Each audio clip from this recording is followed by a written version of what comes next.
Hello, friends, and welcome back to Tales of Ithalian. I'm your storyteller, Jaron Noble.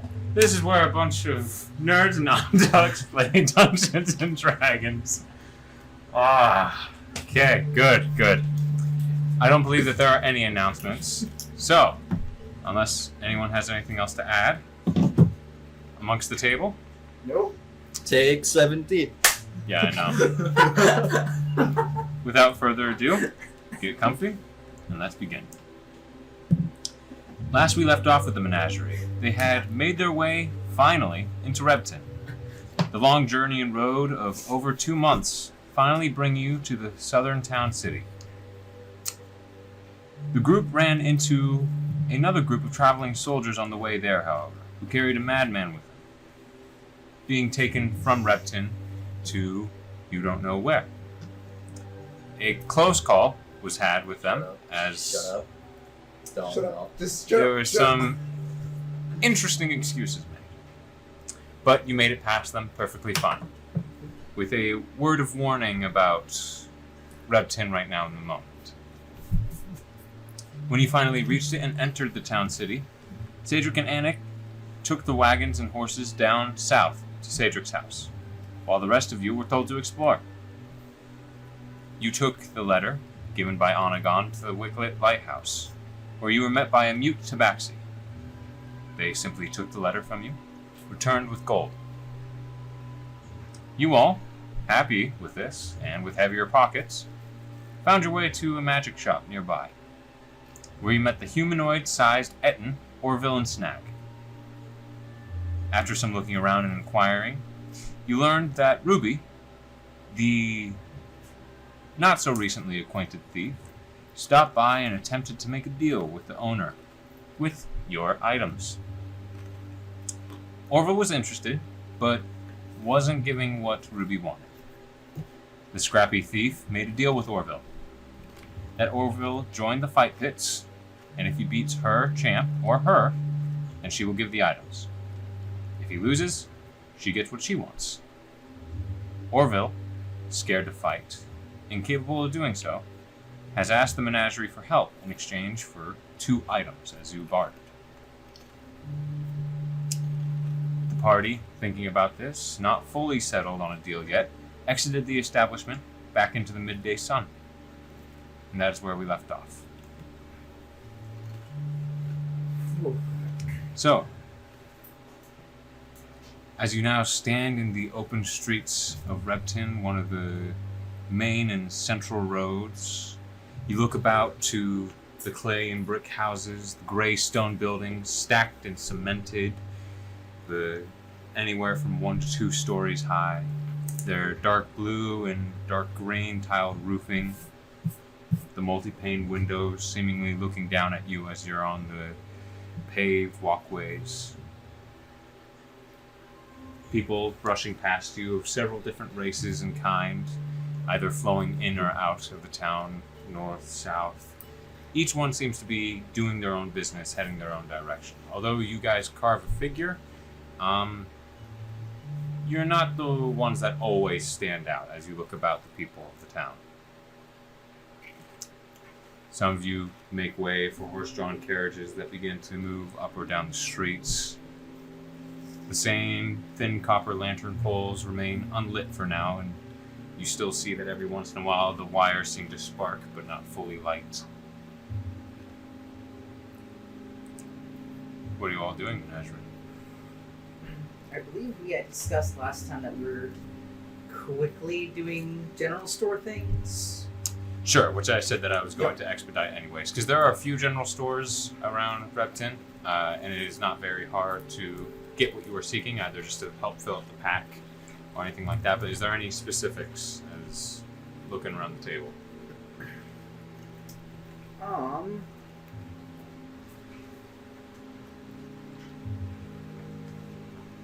Not in particular at the moment. Just keeping up to date on rations and stuff.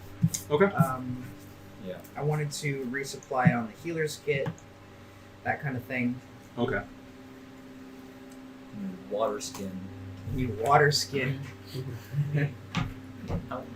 Which Can I get How many for- times have you used your healer's kit? exactly once. Or rather, I expended the use of it exactly once. Gotcha. Okay, just to refill one use to get it back to 10 uses. I'll just say that that's a gold piece. Okay.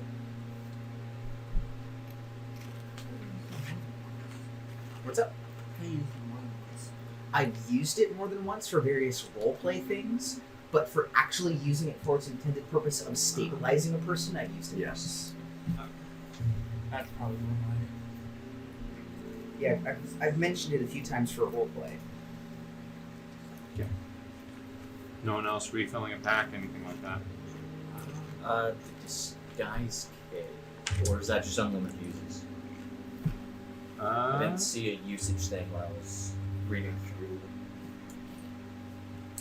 Let me see here. There are no official rules for usages. Yeah. I Yeah. just play it out as. You used it once? Once. Okay. And it was for, if I remember correctly, Kelsion trying Yeah. to look like a guard when he had disguise self. Which I remembered only later. Yes. This pouch of cosmetics, hair dye, and small puffs. Disguises that you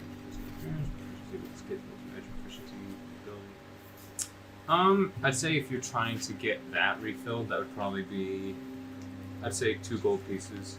Yeah. I feel like the type of things needed for it is a little bit. I would say it depends, DATH'TAN. What type of quality of items are you looking to get? Okay, I would say in that medium case, to low, just like cheap things. I'd say 6, 7 silver then. So, okay.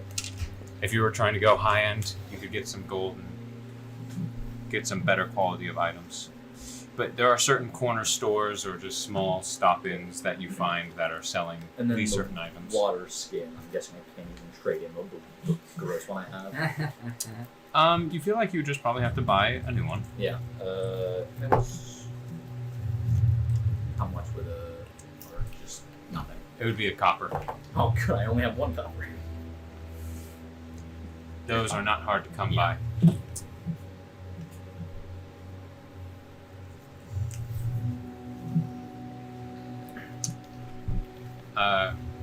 Kara, I will say as a note, is as you head to one of these small corner stores to a general resupply, you come upon has this large bay window, 2 ferns that sit just on the outside of it.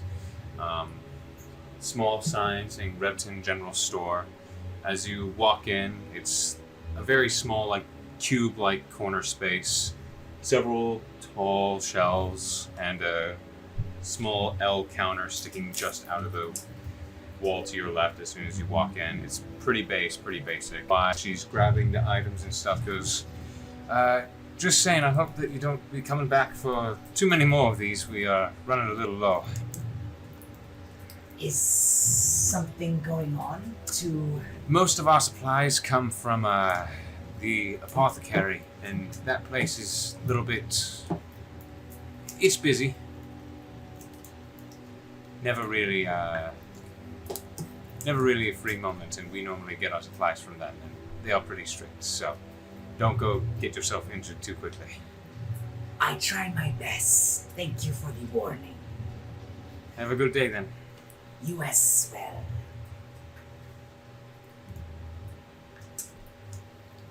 So exiting the store, next time we see Kelsion. Kelsion, it sounds like the apothecary here is busy. If you're looking for coin, they might appreciate your services. That could help in getting us a bit more gold for later purchases. I don't recall, do you have your signatures yet? For... If I remember correctly, I have the religious signature, but I don't have what I would refer to as the security signature. I need to go get that one. They may be able to help you with that, possibly. They could point me in the right direction. The guards that we passed that do not seem like the Friendly type. friendly type. Yes. I believe the next thing we have is meeting up back with CAEDRIK and ANETH at his folks' place. Yeah, I'll go visit the apothecary at a later date. Yeah. Same with the fight pit and such. Do we know where? He did inform you where it is. Okay, cool. I was actually, my next question was, Do we we should know where probably we're go going? back and get the location and time. Okay. He told you that it was the southwest corner of town, so Right. it's within the wash-up district, Washa. pretty far down. Which So you how are guys, we at entered? to reach the general store, you had to go past the flood wall, Okay. which it has like 4 main entry points, 4 wide arcs that go over the main streets that you can actually pass into and out of. Not that hard at all. You do notice that although there's no one manning the wall, as it is too thin to have the same type of 2-man guard post and cannons that are on the outer walls, there are guards 2 on each side of the wall that sit inside and outside of the doors of the flood wall.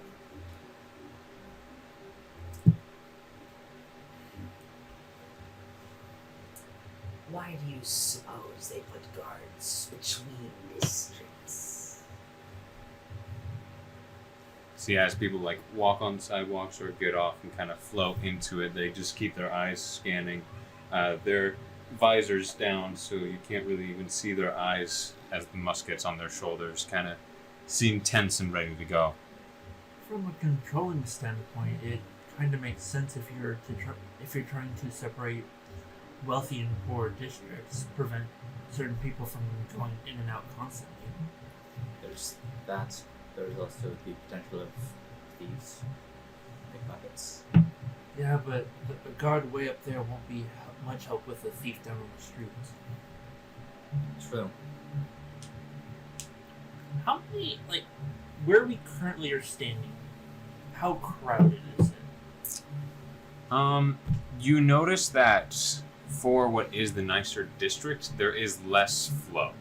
This is much more like a bit more normal open streets. You notice that the nicer carriages probably stick to the higher parts of town, and so besides having to get out of the way of a cart or 2 that pass by with passengers, the nice and elegantly carved, like these are not like rides that you would see the people of the lower end do. However, the people that you've seen in the wash-up district, they have not seemed to be struggling for money, but there's just more in and out, as you saw more sailor types in the wash-up versus the tide-high, which is much more of a bit of a nicer regalia and clothed people as they move about their day. It's much less flow.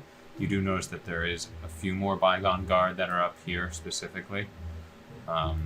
They normally walk in pairs of 2 up and down the street. Some of the patrols that like look to one another nod, or even will like stop in the middle of the road and talk to one another and give each other updates before splitting off.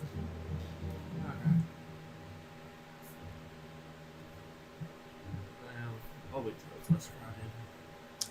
You do notice that like even some specifically give some eyes at you and to your certain regalia and even the pendant on your armor, as you do pretty proudly wear the symbol of rain on you. Some just give a little bit of an extra stare for a few seconds before looking away. Some even just give you a head nod before walking past. Center of curiosity, where I hate to be. I guess let's get going. Do we know where we're supposed to be headed, right? For CAEDRIK, yes. Yeah, he told us. Yeah, CAEDRIK had given you pretty, not the entire layout, but a pretty good layout of like just some of the places in town you can go check out. The Hook's End was one of them. So are you all heading down there? Yeah. Yeah. That's our next task. If Coil's made his way back to the... Yes. Pretty Hopefully. sure we would have found Yes. you by now. Absolutely. Probably. No, I wouldn't have strayed far. Where's Coil? Tweet! Oh! There Yeah. he is. Sees a dude just fly across. There he is. There he is. I will say, to revert a little bit back to get to that point, is as you were all speaking to Orville and bartering any sort of plan and trick, Coil, Oh, I'm scared. Okay. As you are outside, you run up the steps of the shop and you're out in the main street. Several large individuals, adults, and what you see is like races that you've seen before since your travel with Care. Humans, half-elves, dwarves. Most of them give you kind nods. You see much taller, even like thicker furred races. One or two tabaxi that you notice that give you a small nod and wave of the hand. You just seem like very overwhelmed as you're like holding this new toy in your hand as the large, tall people begin to walk past your very small form and frame. None of them seeming to move towards you or make any aggressive note, but as you stand in the street, they make an effort to either give you a berth or to at least give you a small notice and wave. However, amongst them, you do see a familiar gray cloak, grayish-white cloak, kind of brush past and a small hand wave flicker from within the crowd. Like a gesture to follow, or It's a small little like wrist roll of come. he looks over curiously and then begins to make his way to follow the stranger. You notice it is heading upwards from where you guys are at, so it is heading towards the flood wall.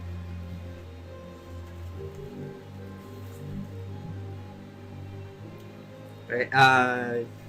Yeah, he's gonna try to follow if he can.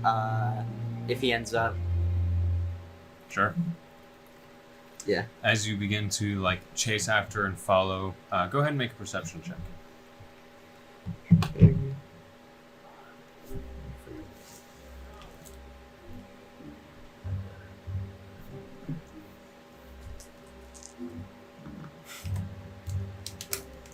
The dice are coming out. They're coming out.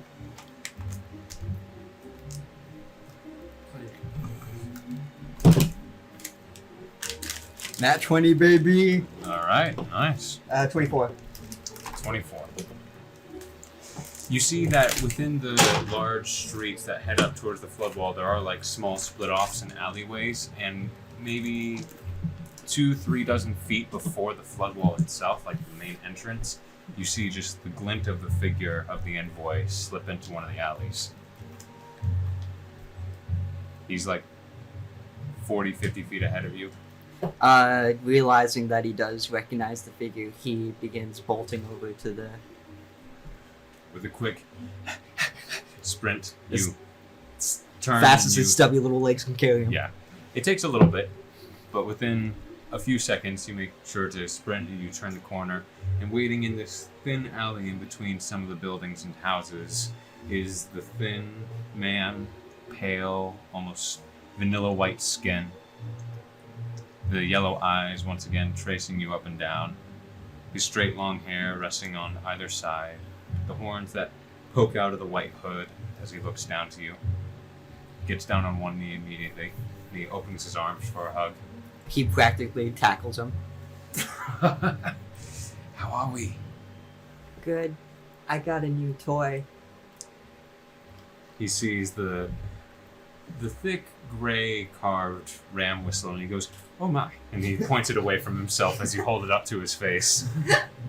I'm not gonna blow into it yet. Sure, I would suggest that you wait for the right time. He gives an enthusiastic nod and does the ram have like any sort of does the whistle have like any sort of like strap to like if you No, want... it is just a loose whistle. Okay. There's like the small mouthpiece and the thin whistle that then turns into like a much larger carved ram head. Okay. There's like 2 slots where the horns are, where each horn is on either side, where the wind would be pushed out. But besides that, it's just a very well intricately made ram head with this thin round mouthpiece. Realizing he doesn't really have a place to store it, he just keeps it in his hands as he... With seeing this, you see the envoy reaches into his cloak and pulls out this small string. May I? He holds it out and... Taking the small ram whistle, he ties around one end and goes and ties around the large, fat-headed end of the carved ram. He hands it back to you, and now there's this small sling. It's tightly, like, pretty much it's tightly tied. You can tell that it's like string. It's not super fancy, but like it's serviceable. And you're holding it now like within the string that's holding on quite well. Would it be long enough for him to like put it over his neck, like around it? Probably more like keep it within your hand by a few inches more than around your neck. Okay. But he hands it back. Thank you. Of course.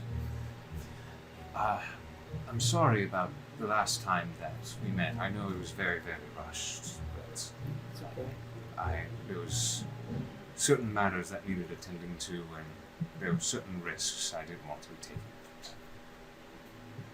taking. He gives an understanding nod. How are you? I've been doing better. But not I have been better. I'm doing okay.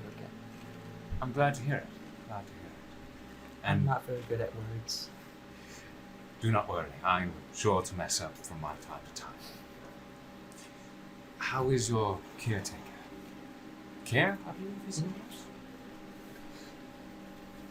How is he? Is he still being a stick in the mud? Not letting you eat rats? A little bit. He's still nice though. Still nice. Interesting. Is he boring? It depends on the mood. Ah, understood. Well, I hope that he's been fun and exciting. I wouldn't want you to be bored.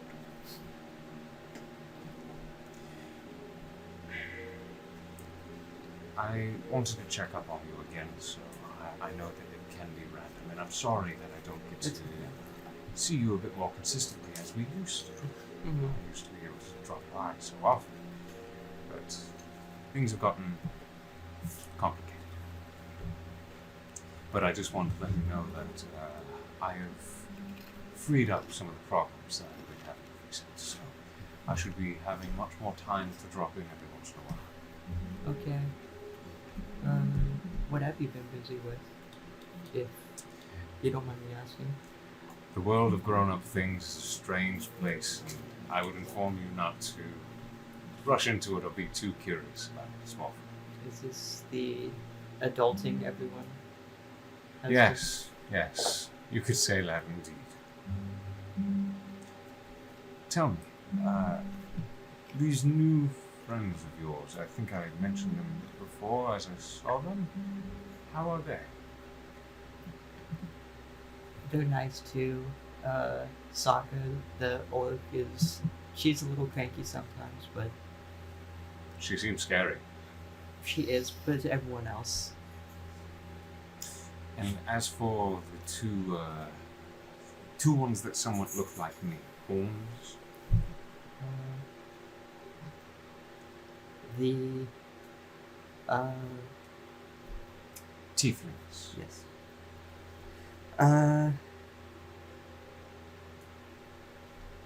The one with the accent and remind me, what are your colors again? Green and purple? Yes. The green one is nice. He let me ride on his shoulders once. That was fun. I'm glad to hear it. And as for the other one? The one with the strange and creepy smile?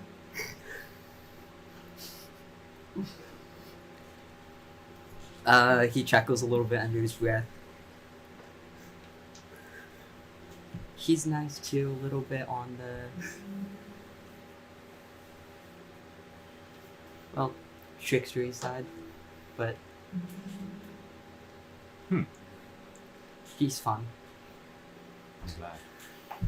And how are they liking you? They've been pretty nice to me so far. I'm glad to hear.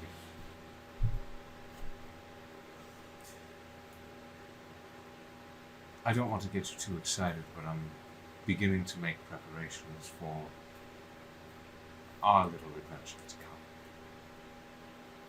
come. He tilts his head to the side curiously.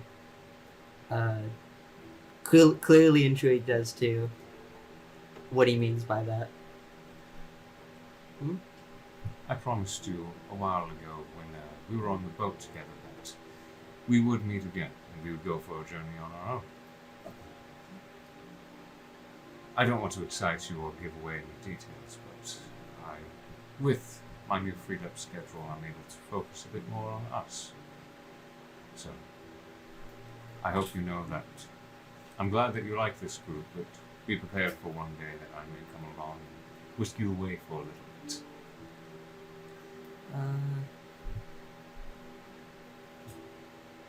If I'm gone, I don't want them to be worried or anything. Oh, no.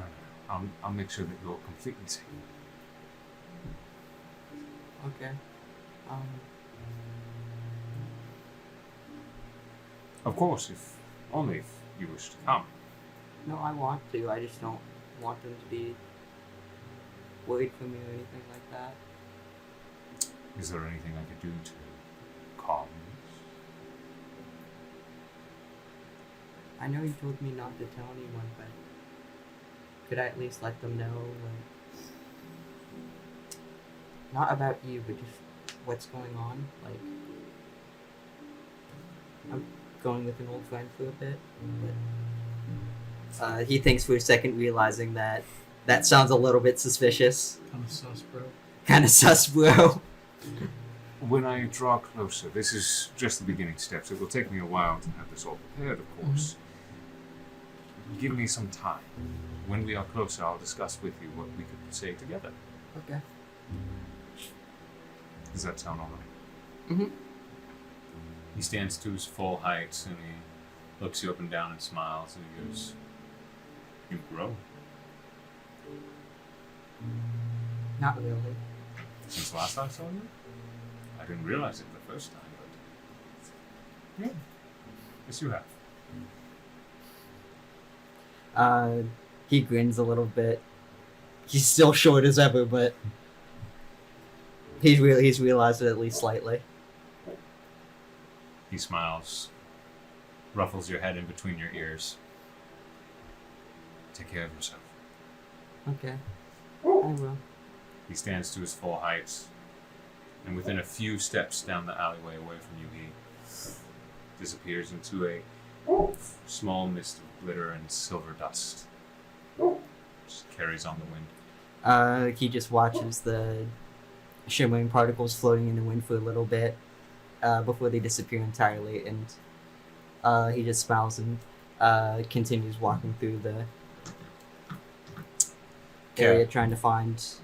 At this given time, as you guys would have been outside looking around, you do see roughly 70 or so feet up the road that your small Tabaxi companion pops out with an excited eye and just kid-like grin as he's holding his new toy in his hand. What did you hit with the whistle? So, was it worth it? He holds up his little ram whistle. I got a new toy. I see this. I start walking over to him. As you draw close and as he runs up to you, holding it in the air, you aren't sure if there was a string on it before or not, but there is seemingly this small string that he can hold it by. Although it does make you a little bit nervous that he is just swinging it in his hand back and forth. Was I there for the conversation in which Orville explains what it was, or? Yes. Okay. I'm trying to recall. Whoever was in the magic shop knows. Okay. It is fearful. Yes. Be very careful with that, please. Okay. No promises. Foreshadowing how Care dies. Okay.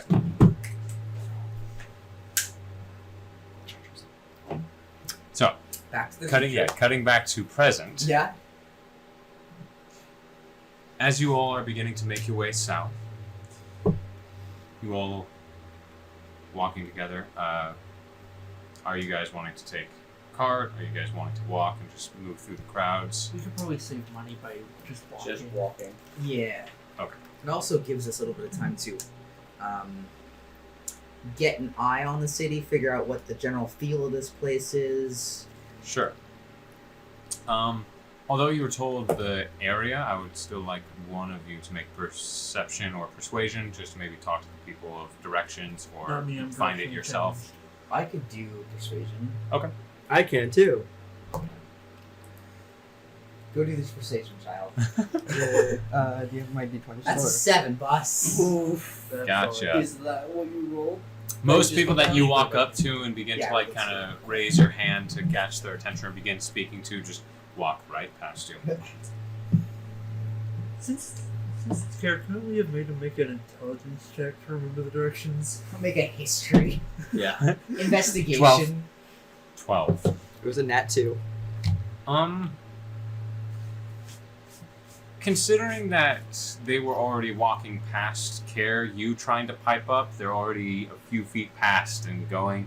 Oh, they kind of slow to look back at you. They don't stop to answer your question. They more or less brush past and continue on.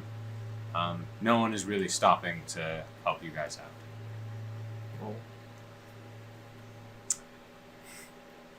out. If anyone would like to make a perception check, I'll make a try and find perception the check. place. As persuasion are is you not rolling working up out to? for your allies. Yeah, if one or two people want to roll for it, that's perfectly fine.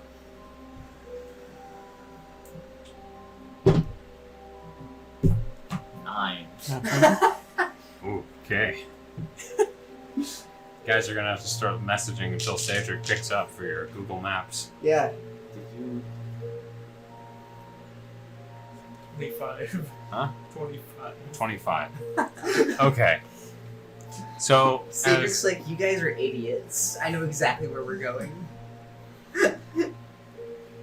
as you head Direction we further shall down fly. south, Yes, there.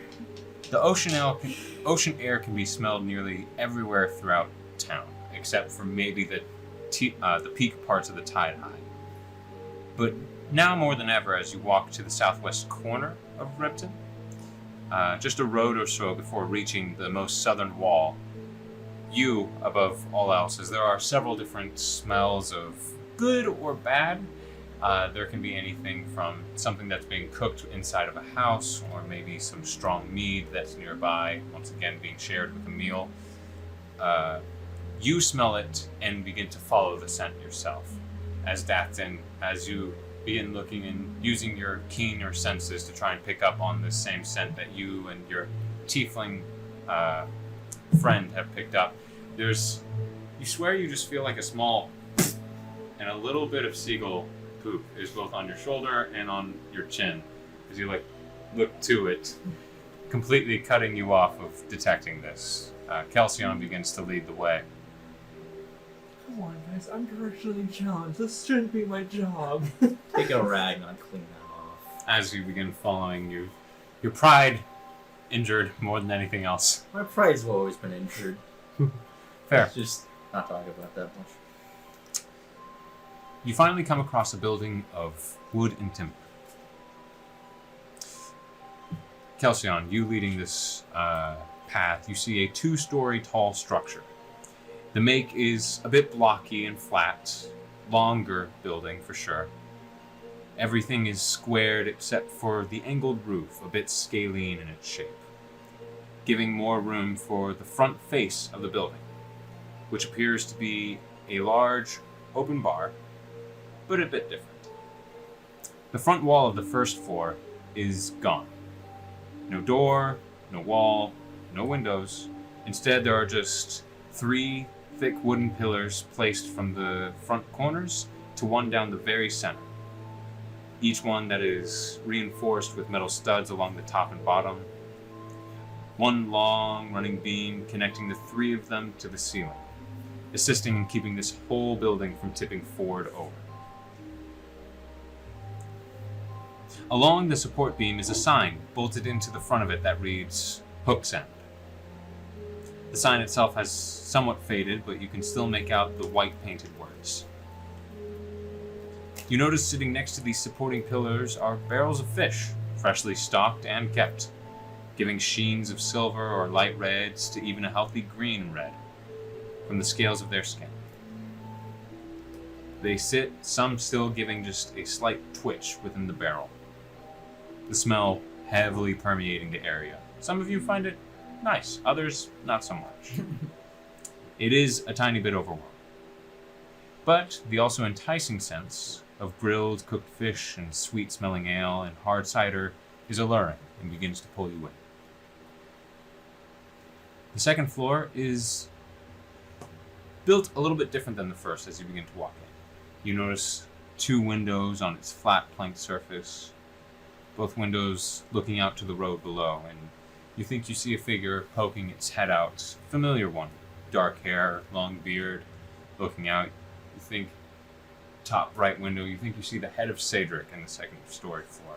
Kind of notices you and does this quick nod and turns back, begins talking to someone. As you see that, you begin to enter into the cover of this building, where you see that there are an array of circular wooden tables with small stools and chairs littered all about them, spread around the central area of the hook's end. A bar at the far end wall is only about 3.5 feet tall, is built out of the left wall near the back, running a dozen feet or so in length. A short but equally long shelf runs along the ground behind the bar, with several different colors and array of barrels full of drinks. Flanking on either side of it is 2 black metal surface stoves, where food is constantly being cooked and served. Along the flanking walls to the left and right, in small bunches, are more barrels, but these ones are filled with that of crab and lobster, each individually bound and tied down. Although they struggle and kind of fight at their restraints, they sit and wait for an order, or to be selected and purchased, small signs sticking out of the back of the barrels. In the far back right corner of this room, you see a doorless entryway that brings you to a staircase leading straight up to the second floor. Within this bar, it is already entirely active and vivid. Several different figures, from sailors to wanderers and travelers, seem to be sitting down, talking, laughing, sharing a drink and some food with one another. Behind the bar, you see 2 individuals, what seem to be a male and female older dwarf that seem to be working the bar. And at your entrance, you see what looks to be the shorter, stout male dwarf wearing these thin, round glasses. He has several liver spots on his head. He has a receding hairline that reaches probably near where a cowlick would be, but has long since disappeared. The hair itself is black and dark. He has thick mutton chops that reaches down to his chin, and a large, slightly crooked nose as he looks to you. Thick apron that's light red with dirty, stained, greased tunic. Yeah? How can I help you? I got us here. Okay. Do the talking. We are friends of CAEDRIK's. Oh, are you? We have come to meet him. Yeah. He's upstairs if you want him. But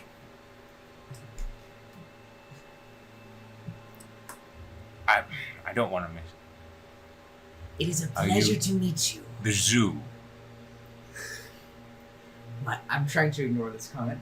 My name is Care, and I reach out my hands to shake No, but you're his. the an agnew. Correct enough, yes, the menagerie. The Mr. McGrew. That's right. CAEDRIK's doing a chore for us upstairs. It will be a moment. If you don't mind, I could whip you up something. That would be greatly appreciated. It has been a long journey. Of course. And now! You see, working on the right-hand stove is a dwarf woman. She looks a little bit younger than this fellow, as her hair is completely done up in curls, thick brown hair. A much softer, younger face. She's probably older than CAEDRIK, you can tell, but she has aged much more gracefully. She wears red lipstick, very enticing and just very gripping green eyes as she turns to you, strong lasses, a little bit taller than this male dwarf, and wearing the same sort of apron but with a much nicer, clean tunic and dark pants. She goes, "Yeah, hon? Friends! Alright." And she begins working on something else, already putting spices down on some sort of cooked meat, which just smells and fills the aroma of where you are. She goes, "I'm dealing with this stranger, but I'll be right there with you." "Alright." And he just kind of goes back and awkwardly starts staring at you all again. "Hey, drinks?" Water, please, and milk for the little one. "Yeah, sure." He looks to the two tieflings. "It's all in the house." Are you certain? "Of course. Friends of Satyr." In that case, we are very appreciative, Mr. Oh, just call me Mr. Conduit. Mr. Conduit, okay. I mean, or Frank.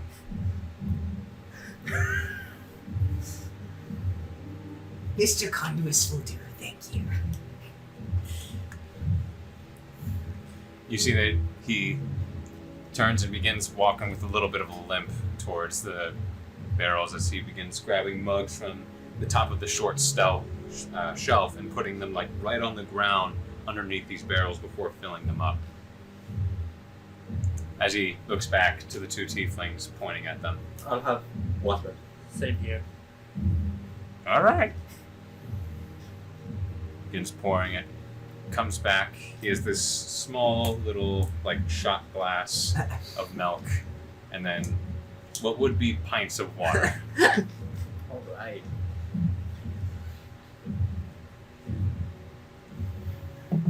How badly filtered does this water taste? Yeah. Fresher than you might think. Alright. It's like drinking tap water, really. Yeah. Cedric Conduit. Quite the name. Meanwhile, Coil's just sipping on his milk like the happiest child in the world.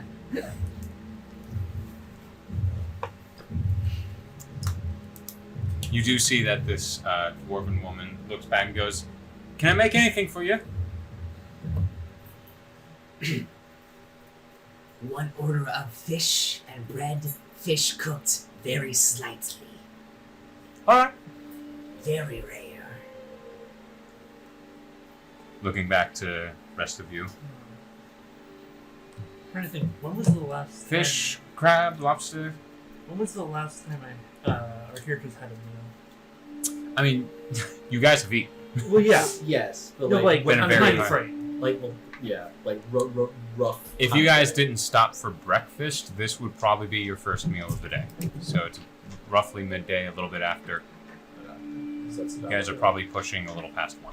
So probably something a bit more filling. Yeah, it's like a lunch. I will share with you, child. Okay. Similar, just a bit of fish. Bread, cheese. Bread does sound nice. Points DATH'TAN. I think lobster. Lobster? Ooh, fancy. Oh, shut. If you don't mind going and grabbing it for me, I'll get the others started. Where exactly? She points to the left wall where you see the barrels of crabs and bound lobster. There's like a small net that is over each one to keep any from crawling out, but they are all like in a just pool of water and they are alive, still struggling against their bound bands. Man, I was hoping you'd have to grab one that's unbound. Just I got one. I didn't choose this lobster. The lobster chose me. Yeah. I didn't choose the lobster life. Yeah. It's, I guess I'd go over and grab one of them. Pulling back one of the nets, you smell the salt water that they are being kept in, and really it's just take your pick. There are some that are smaller, but seemingly a bit scrappier as they are really fighting against their bands, and there's a few pretty large ones, probably about the size of your forearm. I'll take like a medium. Okay. Sifting through, grab one, pull it out. Seemingly, the bands are almost snapped on this one, but it's well bound. Bring it back over. She sees it. Oh, thanks! You see that she reaches to like the side of the stove, pulls out a small knife. Don't mind killing it for me? Sure. Where do I put this? Just into the head. Crank it forward across the body. Alright. Do exactly as I'm told. The rest of you hear a small shell cracks in the center. Thank you. No problem. How common are lobsters in Sina? Non-existent. You walk forward and he is carrying a gigantic sea scorpion. I'm trying to like gauge the room to see if there's like, should I kill this? Does this need to die? Fireball on the barrel. Yeah. Okay.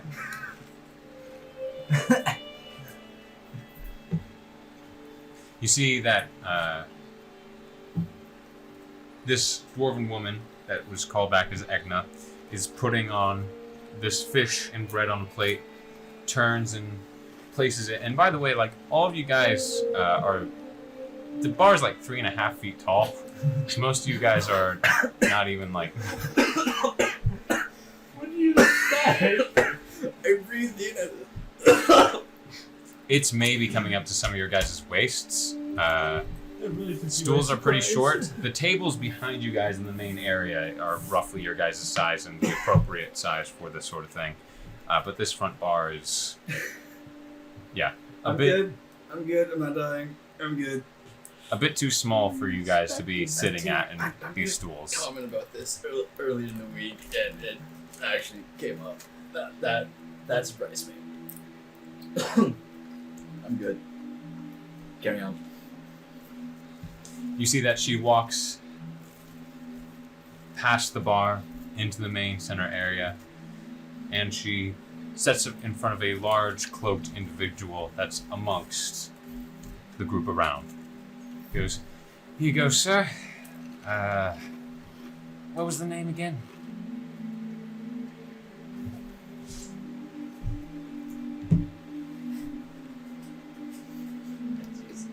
You see this individual just take a large bite of the loaf and stare at her, and she goes, "Right." Excuse me, what, ma'am? Name. I always try to get the name of my...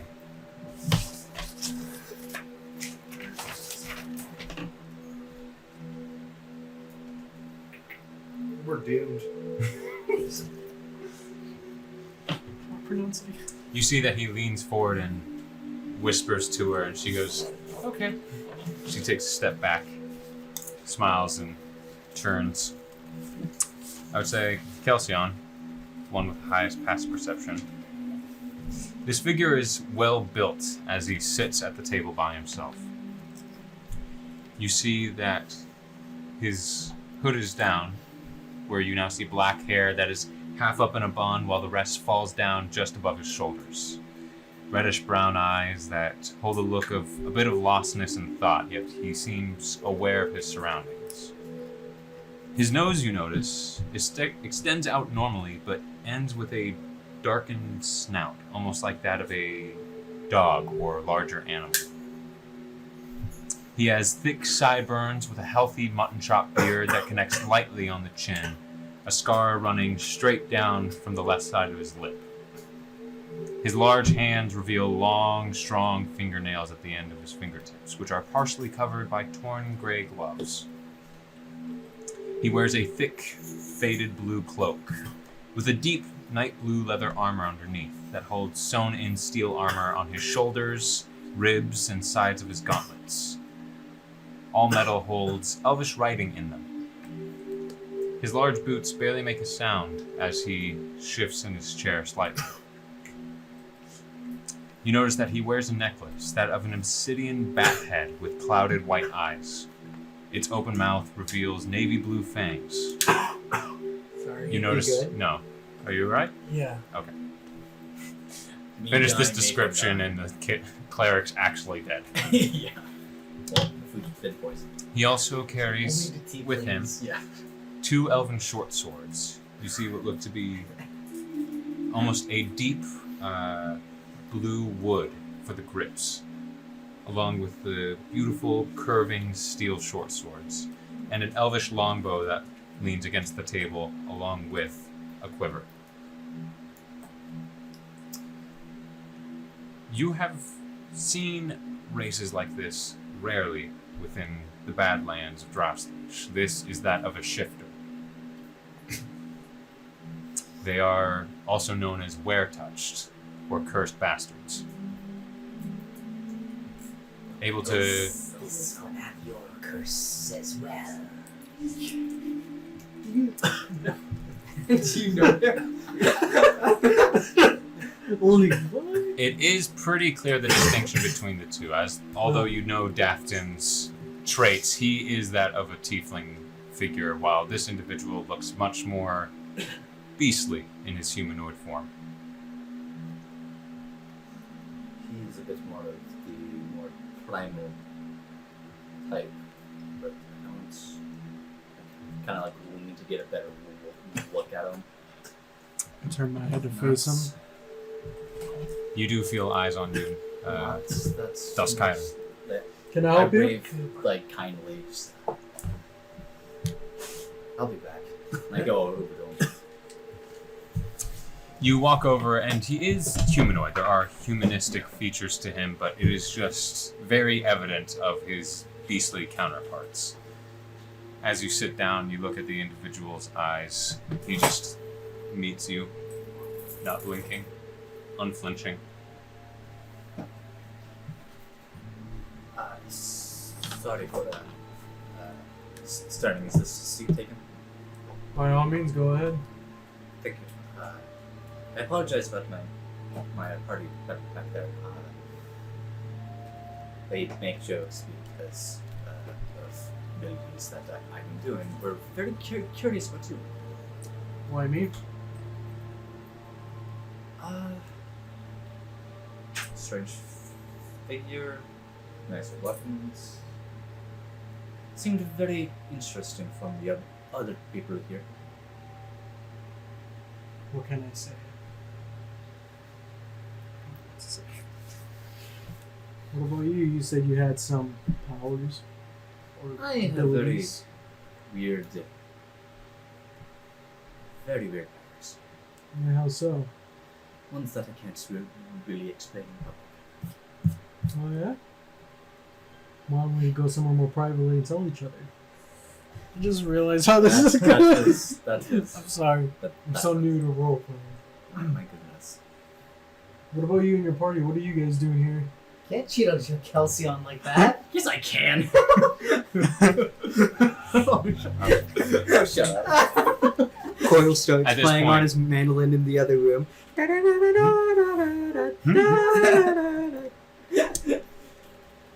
Agna comes back with the plates of food to be shared with you and your small companion Care. Kelsion gets his plate of food, and within a few minutes, as you two have been talking, Agna comes up with a plate of fish and bread, I believe you also ordered. It was the Lobster, that's right. It is not shelled, it has been taken apart, and now you just have this piece of cooked lobster. It seems to have a few spices on it, giving it a slight kick, but besides that, good. And the bread, soft, well buttered. It's, to every one of you, this is very nice after the long road of dry rations. I give Coil 2/3 of the fish and 1/3 of the bread, and then I take most of the bread and some of the fish. He is a happy boy.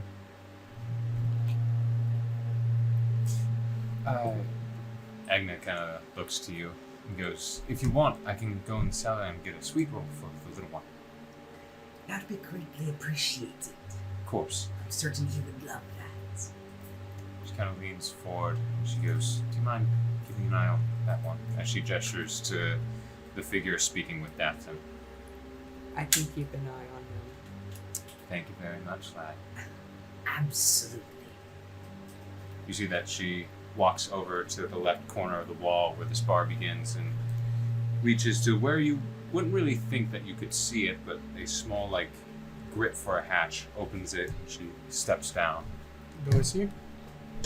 You do see this, yes. Like, it's not like she's trying to be sneaky. It's just for the perspective of those nearby. It does not look like an easily openable hatch. So what are you guys doing here? Just more adventuring. Traveling around, looking for any work. Oh yeah? Where'd you come from? Control. Oh nice. How about you? Oh, we have a place. We just go. Just wandering around. Mm-hmm.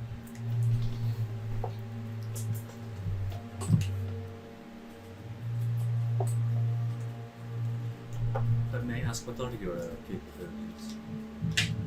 I'll tell you mine if you tell me yours. They're very nice. Shut up, dude. Wait, I need to stab you with this pencil. Please let me Put come. your hand down. Just right through. Yes.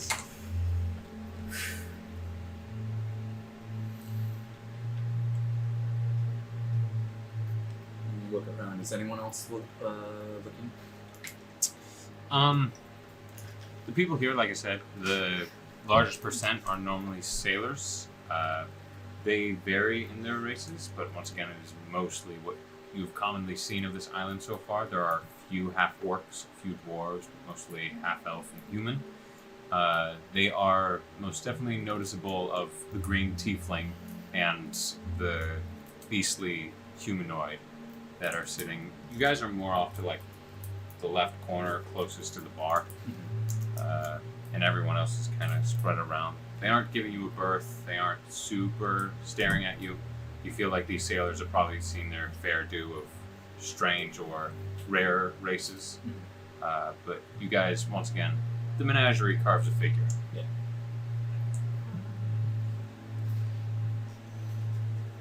I'm more of the front line of a fighter, but I have other things that I can do that I can show or explain now.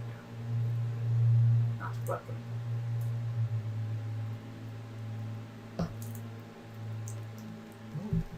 All I can tell you is I have these really nice little swords. But as like you, I can't stay here.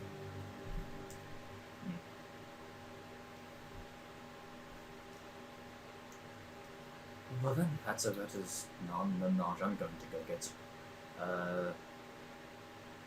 They're all friendly anyways. They don't need anything. My only question is, why do you have such a young, small boy with you? Don't ask the bald Does he need help? You do look over Duskirin, and you see what is a roughly in his 50s. He looks like a human, but you do catch on to what are snake slit eyes that kind of eye you over once in a while. A very thick brown like overcoat duster falls down, and he seems to keep any other apparel pretty well hidden from you specifically, as he's kind of turned to his side looking over at you. And then you see a very small, darker furred, full, what would be a child? Like it is a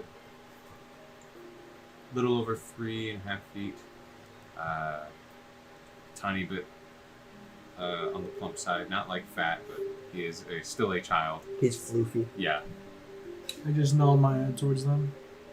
You see that one just laps up at some milk while the other drinks a pint of water while looking at you. name is DATH'TAN. Yours? You can call me Duskrin. He's been working at the Question mark? pronunciation of it for a while. What is it? The Skyrim. This guy. You are welcome to join us at our table if you want. Why not? I need a little socializing anyway.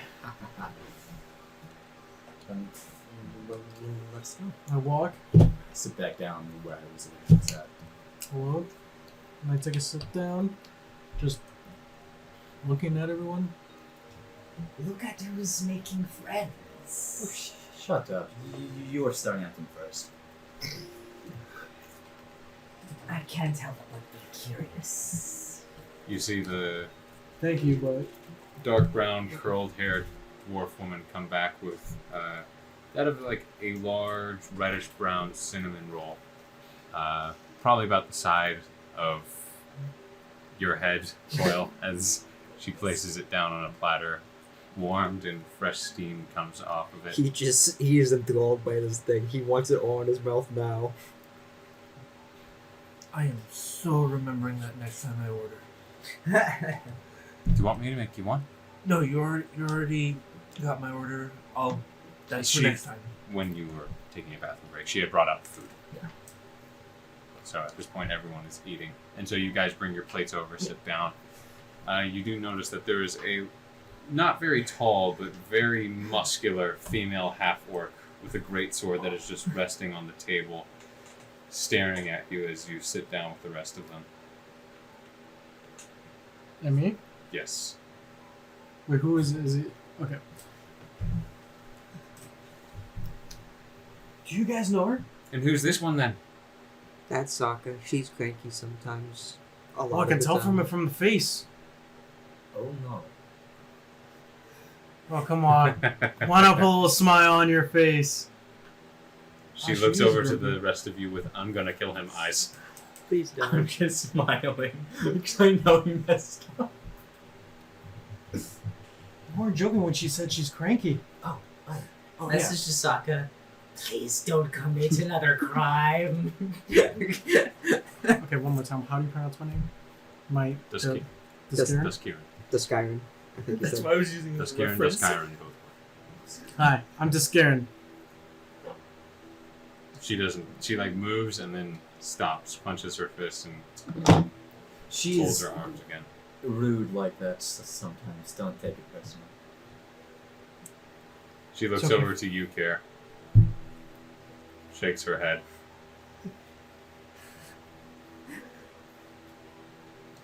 Thank you. This is Care. Hello there. Small child is COIL. Hi. So bit freaky. Yes, I know. And that I'm is sorry. custom. You look over and you see eating a piece of fish, just raising his hand, is a rust-haired purple tiefling. His horns that streamline most of his head were extending a little bit further than the green tieflings. You see steel gray eyes that just kind of meet you, and although he's eating fish, he like smiles with his teeth. Who, the kid? KELSION, Oh, cool. purple tiefling.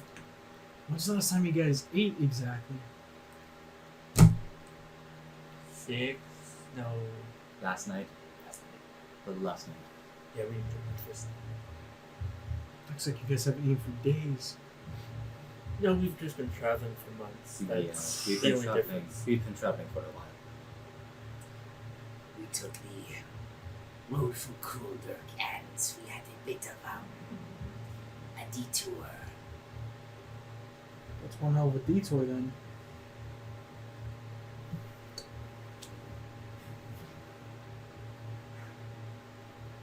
So, are you from around here? You could say I'm from everywhere.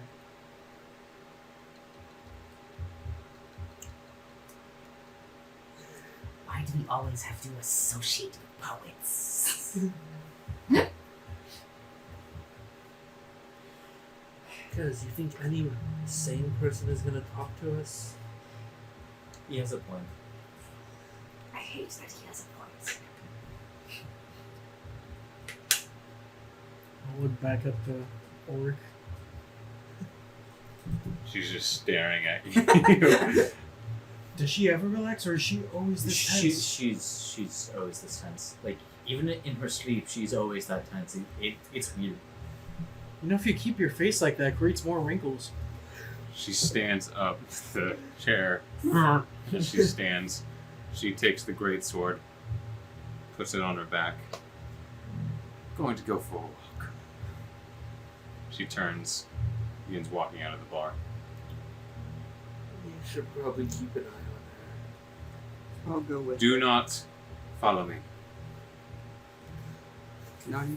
Second, you look for my spells. From her muscles, I think I'd listen. Okay. And I don't know her that well either. Jaren, Yes. can I cast something? Can I cast Mind Spike without doing damage? I would say the entire point of Mind Spike is an offensive attack. Can I cast it without doing damage? You can probably be minimal. How dare you? No. Mutual May I notifications. see the spell specifically? Absolutely. Yes.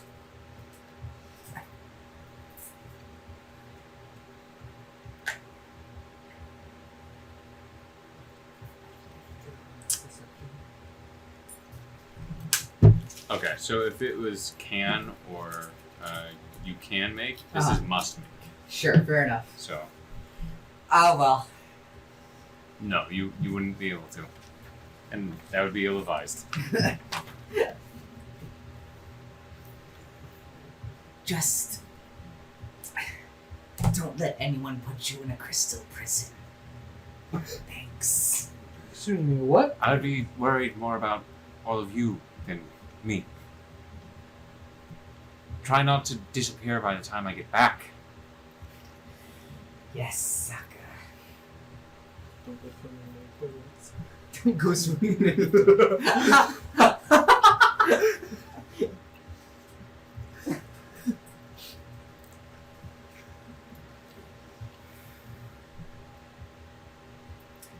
Dinner consumed. Yes. So I'm gonna wait until Sokka's more or less out of earshot and Sure. say, do you guys want me to follow her or not? I can most likely tail her without her seeing. You know what?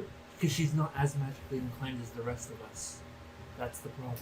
I do worry about her, but I don't think that's following her would help her much. Then again, she can handle it herself. I'm just worried about the other people in town. That's That's also what my her- concern. I would hope that she's not dumb enough to get herself into more trouble. I may interject here. I don't know you folks well enough, but I feel like I'm changing my fucking tone every single 10 seconds. Until you find it, man. I'm suffering from split personality. Oh, what's going on? I know I just met you guys. This But- is crazy. Here's my number. So call me maybe? Looks the child. What is And happening? demonetize. I know you just met me, but I'm a pretty sneaky fellow. How about you let me follow her? I think if she discovers you, she will kill you in a very unpleasant way. I can do I it. have a better chance of living than you do. Just, I touch a shoulder. There's many things you don't know about me. One of them, I am blessed. That's a very good background. Just trust me. I can. I can do it. Chat, please. Whatever you do is It's on the house. whatever you do is not my concern. No? I am taking care of that one. You three do as you like. By the way, I forgot to ask, how old are you, sir? Old. How old is that little boy? 9. Okay. I walk out to follow the angry orc chick. Okay. So as you walk I'm out taking just to the particular right, note of the necklace that he had. You said he had an amulet of a particular bat with blue teeth and stuff like that. clouded white eyes. Yes. Can I make a religion check or something of that sort to attempt to see if Yes. I recognize it? That Oh, one. that's a 7. So that is a 15. Okay. Just confirming that I at least wrote it down in your thing before I just start going. 17. I would say that you do not know the specific one, but by the garb, even though he doesn't seem too official, the sort of clothing and weaponry he holds, and the inscriptions, as well as the, at least insignias and emblems, he does seem to be. You've heard of Ranger creeds. They can be spread from anywhere across the reignited empire to, and there are several different factions that make use of Ranger creeds. Evidently, this is an elven one, and he does hail from that. But as for the figure, you can't really tell which one this is.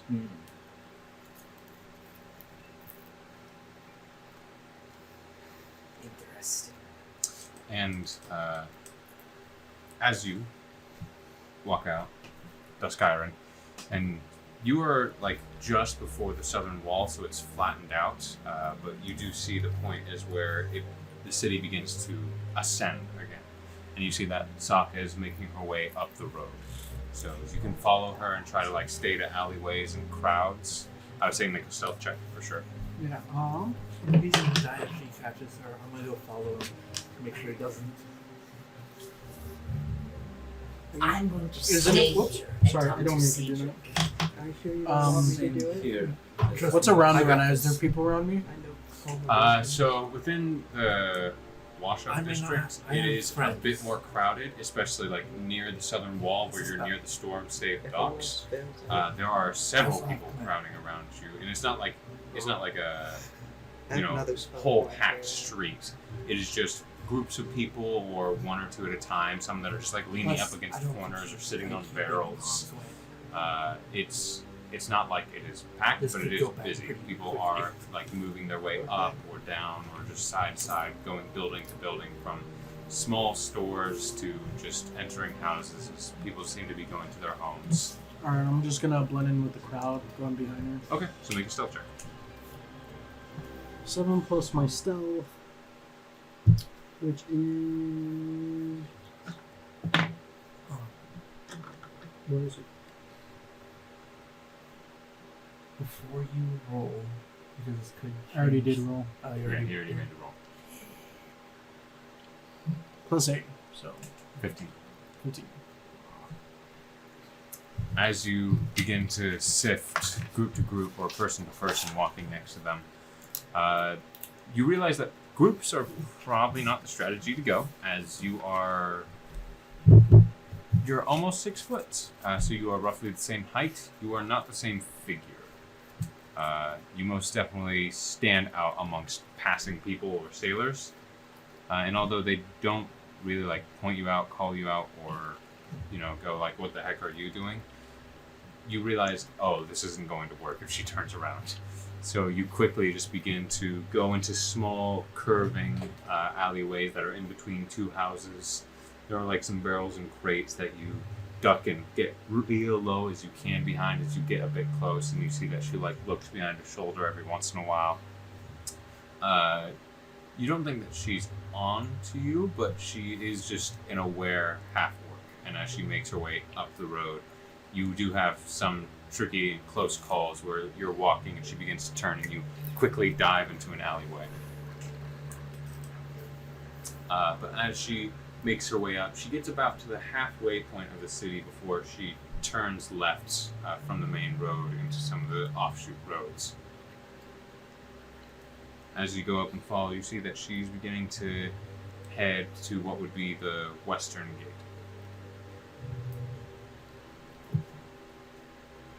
I continue to follow her.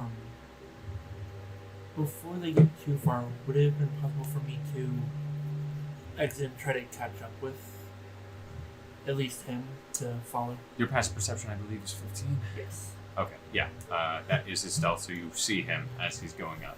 So you begin to jog. If you're trying not to be seen, I would say stealth check for you. Once I catch up to him, I'd like to pass without a trace as him as one of the people that I'm helping hide. Okay. So as you reach this road that's offshooting to the left, so this is technically where you guys entered the town. As you guys were heading east, you met the west entrance. So as you go and you see SAAKA pushing her way past a few people, there's not a lot that's heading towards the gate. You kind of feel a clap on your shoulder, Duskier, and as you turn quickly, you see the purple tiefling who's just a tiny bit out of breath as he catches you. You're not too good at this, and you're gonna die if she sees you. Let me help you. You know, I was. If there's one thing I've been taught is how to be stealthy. Watch this. And how easy was it for me to find you? You know what? Fine. I use rope trick. Rope trick. Okay. And Interesting. my rope, I have 60 feet worth. I'm gonna leave going with passive without a trace for now. Okay, as you feel this hand grasp onto you, you see this it's just for an instant, but there's this mist and ethereal pink cloak that shrouds you before disappearing. And suddenly you feel, more so than you're used to, that the nearby alleyway shadows stick to you, even in the middle of the road where you stand. As you reach for your rope, you just suddenly feel a bit more depth of foot. Stay close, stay hidden. Stealth checks from both of you. As you see, she stops and she begins to turn and look over her shoulder. 31. Okay, so go ahead, roll, and instead of 8, add 18. Because you get a plus 10 to your stealth check. 21. Is that with plus 18? Yeah. Okay. Just passive without a trace is so much fun. She looks over her shoulder, and as you see her looking to her left, you push him into the nearby alleyway, KELSION. And as you guys tuck in, there's this one barrel that kind of gets kicked by one of you. You're not so sure as you're quickly rushing the both of you in, and it teeter-totters slightly and then settles just along the left side of this alley. You sit there. Duskiran, you're pretty calm. KELSION seems quite nervous about what could possibly happen, as he's a little bit panting of breath. As he pokes his head out, you see SAAKA is just beginning to walk her way. She releases the grip on her great sword, walks to the gate and looks up. Hey! To the guards that are right next to the cannon, staring outward, look to each other, look down. Yeah? Let me out. Alright. She wants out, and you hear from where you are, you only hear the guy on the wall, not the guy on the other side. It's a bunch of murmurs yelling back and forth before you see that the two of them together begin to make their way across the walls, down some steps, and reach for large ring door handles that they begin to pull as the guards on the outside begin to push against, and the doors one by one open. SAAKA walks down and begins stepping onto the Neuron Highway. How are we going to follow that?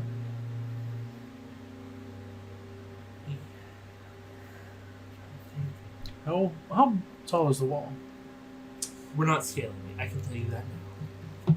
The wall, I will look to double check. Well, I do have jump. If you jump out of the spell, you're gonna get seen. That's true. Not mind. Not necessarily. It's roughly 16 feet high. 16?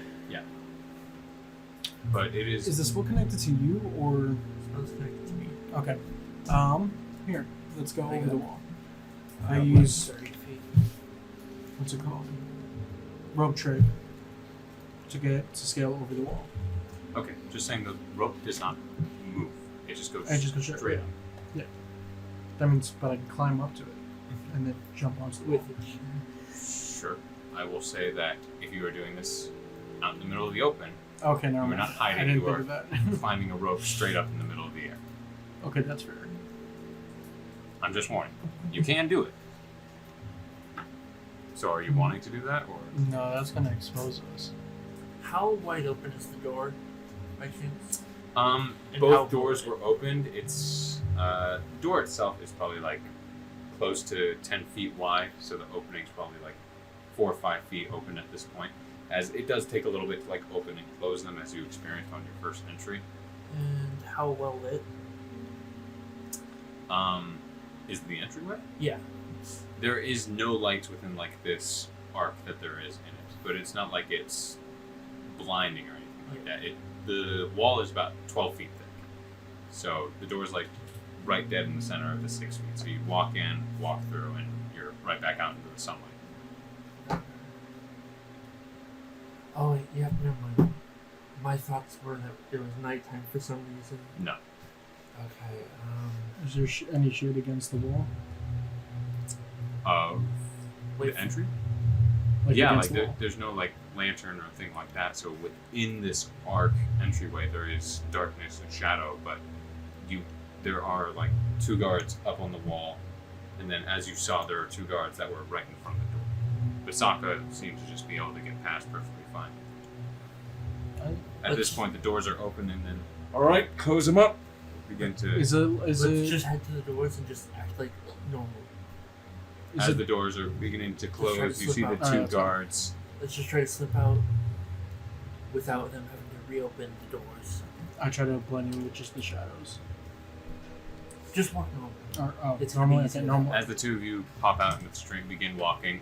The doors are like beginning to close with the 2 guards that are normally up on the wall see you, and they kind of sigh.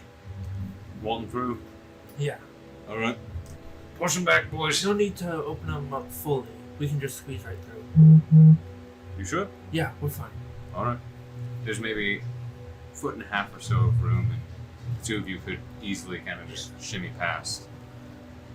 As you 2 do, you walk out, and just Garen, you see the Neuron Highway, the sand and salt-colored road that seems to stretch on the outskirts of the entire island of Totaro. As you look to it and you see the thick grass fields that just begin to spread on either side of it, you look ahead, and although you see a few figures, what seem to be farmhands and a random traveler or so, walking right in the center, you do see SAAKA walking away from you all, her back turned to you. Does it seem like she has a destination in mind? Or... You see that she's like scanning specifically on the left side of the road into some of the thicks of forest. Why is it what that? Why exactly is she out here? From my guess, probably a bit mad, going to relieve a bit of stress, maybe going to hunt. For now, we can spend a bit of time out here, that way the guards don't get too annoyed, but it might not be worth it to keep following her. You do see KELSION that she like She's a pretty stops good tracker. dead center of the road and looks into a thick of forest, probably about 20 feet end to end, near double that wide, but she's like looking into it, begins walking towards it, moving past a few people, just brushing by them. Are you sure about that? She looks like she's on a mission. Is she reaching for her sword or no? Just currently. Her hands are like going clenched to unclenched. You see as she's walking toward, but no movement for her weapon yet.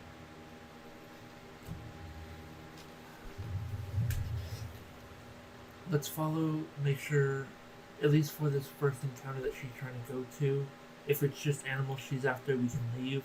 If it's people, we may intervene. Sounds like a plan. She's about 60 feet down the road from you and is just walking left into the open fields to one of the thicks of wood. Probably going to be best till we wait for her to go at least a bit into the woods so we're a bit more covered by the trees in case she looks back. Her eyes are just not even on the road, on anything. She just seems locked into this thick of wood. Just gonna, She walks past a few boulders, roughly her height and size. Just her image disappearing for a few seconds before she walks out the other side. once she's like sort of maybe, I'd say maybe 15 to 30 feet into the woods, go up and towards to where she entered. Okay. So you see that she enters. You give it a few seconds. You begin walking towards it. Are you two trying to be low profile? Sneaky. At least low profile to her, because we are not gonna Another stealth check. out stealth the farmers. Can I use a D20? Someone's Yeah, you guys are kind of in an open field, but you begin to like sneak towards these wider boulders that was roughly her height, and begin tucking behind them. That was a 15 for you. You're fine. Plus 23. 18. Yeah, 23. Well, no, not plus 8, plus 18. Oh, Because you're plus near him. Yeah. Oh, So, like 33. Jeez. You're fine. Yeah, no, it's a good 23 total. Okay. Lowest roll. So the two of you go to the boulders that are roughly her height but a bit wider. Tuck behind there, get down on one knee, peek over. As you stand up and begin walking towards and making the distance from these just scatter of small boulders over to the thick of trees, you see that she walks out and stares directly at you as you are in the open in between this stretch of both of us are just her. the two of you, as you like in this final close dash to it. She like steps and stops as she looks at the both of you. You, I understood, were following me. You. Don't know what I expected anything else from you. I'm a figment of your imagination. Roll a reception check. Succeeds.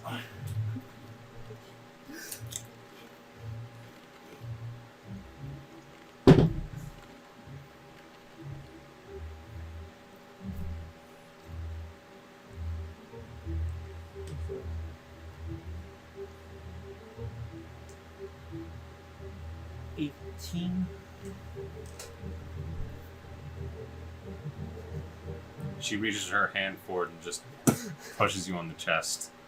I'm a solid figment. She rolls her eyes.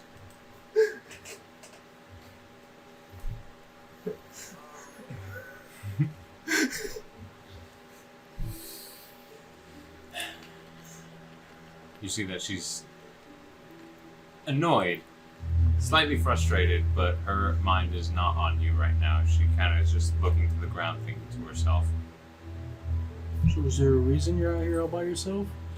ignoring you, looking to KELSION. Fuck me, I guess, huh? I think I'm gonna be leaving for a little bit. Just want to make sure, because we're in such a strict place, I just want to make sure at least you weren't getting in trouble within the city. You see that I trust you out here a lot more than with the city with all the watches available. Makes me uncomfortable, but nothing I couldn't handle. You see from under her cloak, she lifts out what seems to be a much more like rough and jagged looking arrow as she holds it. She goes, I think I know who's the maker of it. It's been a while, but I understand orcish poison when I smell it. Smelled it when we were coming in.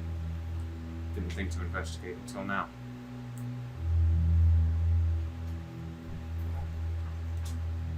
Well, if that's your lead and you know where you're going, more or less. Can I This is see the that, first right? of a few tracks. Just for a second. She like looks to you. I take a close look at it to see. Can Looks I roll? to you, KELSION. She like looks back while holding the orcish arrow. She holds it, but just shows you the tip end of it. I try to just touch it, just to grab it. So She stops your hand from it, cuts your hand, and go poison. Is there any Elvish writing on it or anything? Taking a look at it, there's no inscription, no writing. It's almost like looking at a small arrowhead that then is extended by a larger arrowhead. It's just like looking at this jagged arrow that looks to be serrated on the sides. Okay. Get what you wanted? Yeah, thought there would have been more to the arrow. She tucks it back under her owlbear cloak. Well, that's your lead. I guess best I can do is just say, I've picked up a few signs that I haven't really spoken of, but won't be long. But I at least want to pull up the string. that's really alright. Just stay safe. I'd like to see you return. She looks at the feral figure standing next to you.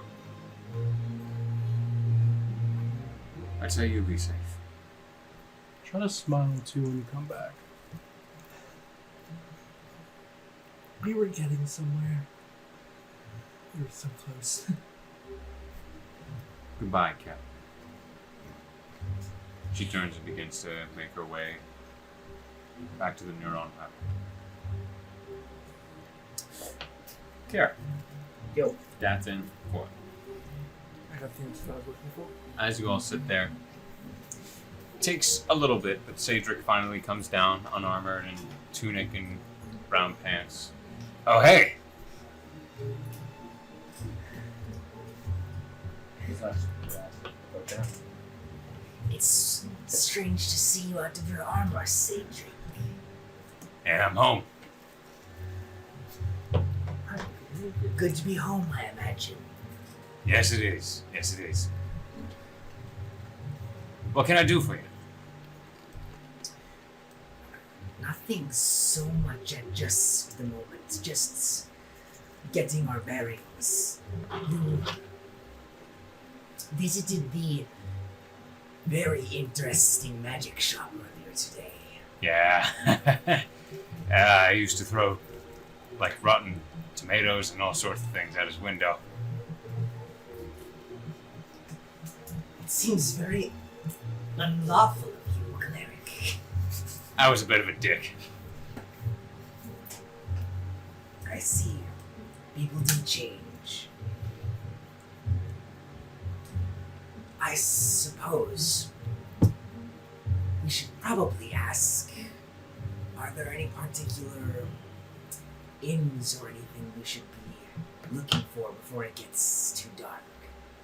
I mean, you're always welcome to stay here. I'm sure the folks could lay out some roll sacks for you. That would be greatly appreciated. Am I correct in assuming that you want to stay here now that you've arrived? Well, I got a bedroom, so... I mean, in Redton. I may stay for a little bit. Got some things I want to work out with my folks. And then, we'll see after that. I don't believe we've reached a consensus about what our next job is. No, but where did you park the carts, if I may ask? It's just around back in a larger alley.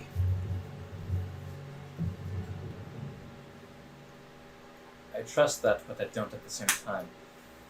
And the horses are there with it, or? Yes. I see. ANETH's back there with him. Ah, That I trust more.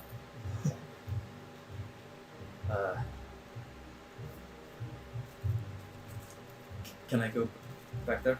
There's the Sure. the bag of left. I need to do more research about the nerves and toast after Sure thing. I make my way back there. As you walk your way around, you see ANETH, who is like holding an empty plate and empty pipe of what you assume was water. As she's sitting, kind of kicking her feet on the back of the wagon, she goes, "Oh, hello." Hi. My other bag that I was. Oh, giving- right. Yeah, of course. She I- like turns and reaches back. No. I'm climbing up in. I'm just gonna sit in the cart and do some more reading and research on it. Want me to leave you be? No, it's actually.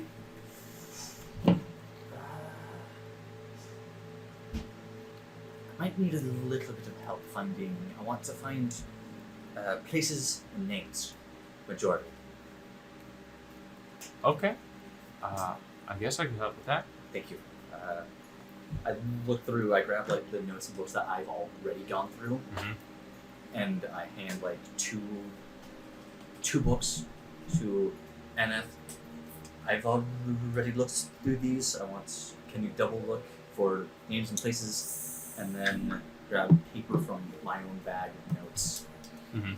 Hand her a blank piece. Write them down on this paper, if you can. Sure thing. Thank you. Go ahead and make an investigation check. She will as well.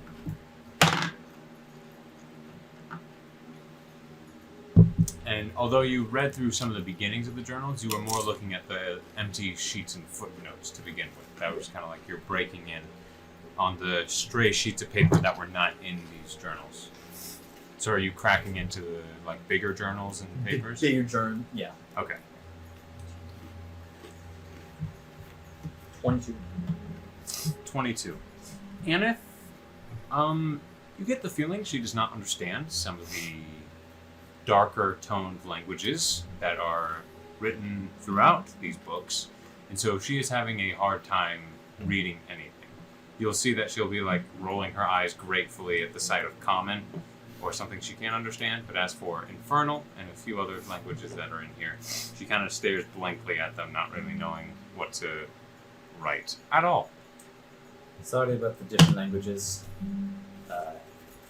Yeah, it's making this a bit difficult. Some of them I can't even read. So. Got it. Is this ciphers?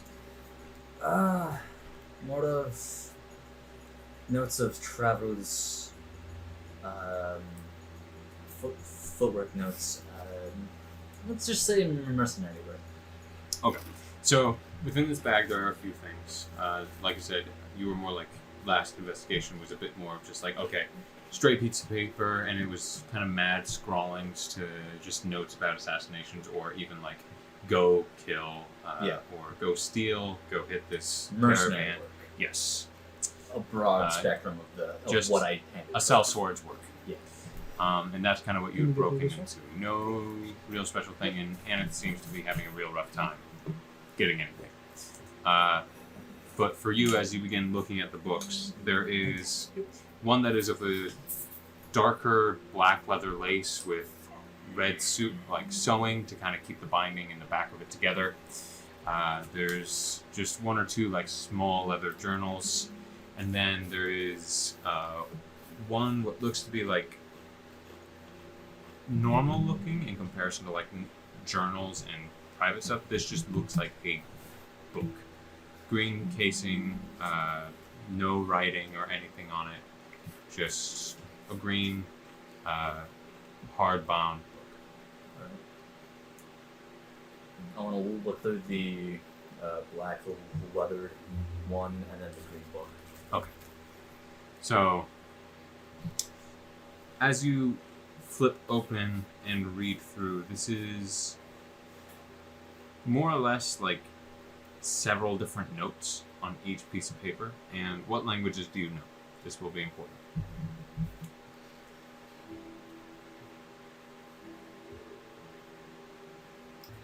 Okay. All right. And we're back. Sorry about that, people. Dropped out, but we only lost a few minutes, so... Technical difficulties, Yeah. yay! So, what we missed is DATH'TAN learning of a few names. The Ghoulish Treader, which is the name of a vessel. And two names, Kilgrim and Narthis, as Kilgrim spoke to Narthis, and there's a meeting in the underbelly.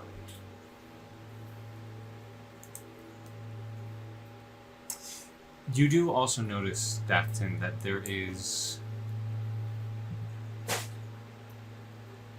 It is as if this person at a time took note of a conversation he was a part of. Although there is no date, things past tense, there is like an entire writing as if he was there and present for a conversation. Did you hear it today? Yes. Did anyone else? A few. Was it as glorious as it sounded? Even more so. Is that the end of it? Yeah. No.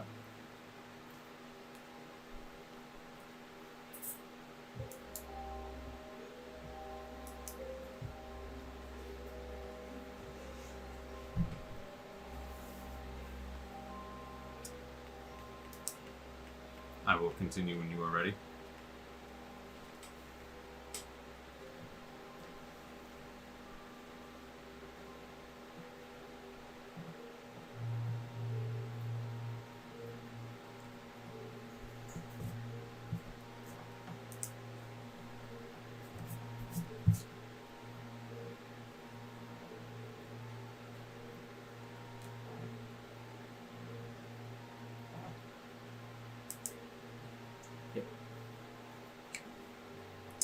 I will say that come to how long are you wishing to?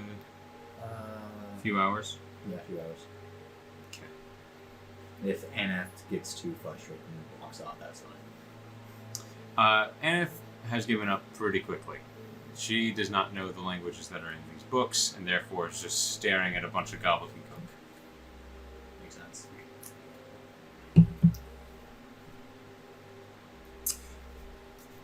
The last thing you see is that of like a scrawling. It is what you assume may be a depiction of something, a dream, a nightmare, or maybe something that this individual actually saw. But on one of the pages, as you're just turning and reading through just these random notes, and it's not well structured. It's as if this person just kind of wrote down whatever. You feel like that this person was not very high up, probably more of just a weasel that had heard things or put down any thoughts or things that he had. This is kind of like a literal diary of a cutthroat. But in this one in particular, there seems to be that of a completely like blacked out page as this person used the ink to cover in almost like this entire shaded cavern. And in it you see that of 8 eyes, all lit within this dark shadow. Each one that of a serpent's eye.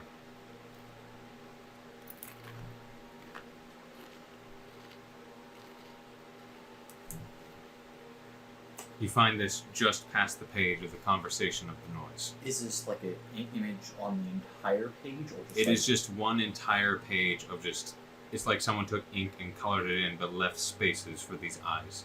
And it is just all across what would be near the top, just all lined.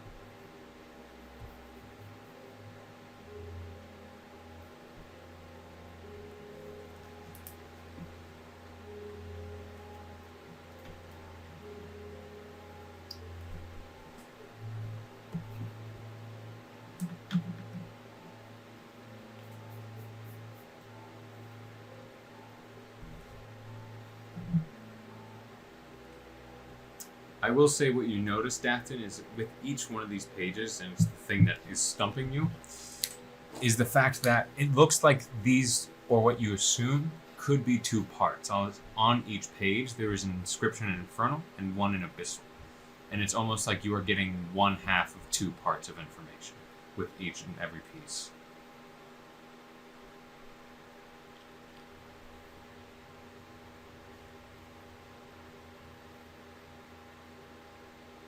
I trust him enough. ANETH, I'll be right back. And I jump off the cart and I go towards Air.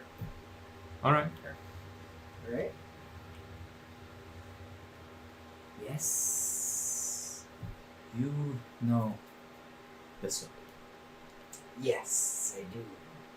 Can you translate this? And I show him. I will try my best. I lean forward, kind of crack my back a little, and take the notes that he's handing to me, and do you want me to just say them to you, or how much documentation am I actually being like? This, seeing? what you see is a black yeah. leather book Okay. with red sewing that kind of keeps the binding together. It's almost like just notebook with red string within the holes keeping it together. It's Uh-huh. literally like, as I was saying before, this is like a rough diary of a cutthroat. Like Got it. someone literally pieced this thing together. Got it. Do you know Infernal? I don't know Infernal. Okay, so it's the opposite situation of DATH'TAN here, as DATH'TAN was seeing certain selections of notes and paragraphs that were just randomly scrawled onto pages. You are only understanding half of these. It is kind of the same thing where you're looking and you're like, oh, that I think is Infernal because I see like an Abyssian like root within it, but I can't read that. And so you're a little bit confused as you're getting really only half context of things. I can read some of this, the abyssal parts, but I can't read the other half. I'm assuming that's the part that you already have handled. Yes, I can read the Infernal, I just can't read the Abyssal. And it looks like the part that I need you to translate, it was like a code or like it's like that I only have one half of it. So yeah, that was the entire point. Is on each one of these pages there is a like paragraph or so of Infernal and a paragraph or so of Abyssal. So it's not like a code; it's more or less It's like just- just to make sure that this could He's- be pretty he's well swapping guarded. languages. This person swapped languages halfway through the notes on each page. So the ones that you just hit, as there are Infernal paragraphs, there are Abyssal paragraphs that follow suit. Some of them even changing mid-sentences to make it more difficult to pick up. Did you... Translating all of this would take time. Did you want specific sections, or... If you want, you could probably just point out to him the places you've just been studying. I point out the spots I've been studying, been trying to try to figure out myself, but not getting anywhere. Still trying to be pretty vague, but not like blatantly like hey, I need help. Can you help Yeah. with this? You're not giving him full access to the book, just to Yes. the points that you were just studying. Yes. Okay, understood. So, Care, please make an investigation check for me. okay. As like I said, some of this is unstructured gobbledygook. 26. Okay. Wizard for the win. Intelligence, As- you got it. As he points to it, and are you kind of explaining to him the first half, or are you just I'm- letting him decipher the second? Kind of explaining it to him. Okay, what's kind of? Yes, I'm explaining the Infernal to him, and then Okay, so as he reads you the Infernal, and the sentence, as it is collected together, goes, "The ghoulish treader sails. It will gather the rest of them."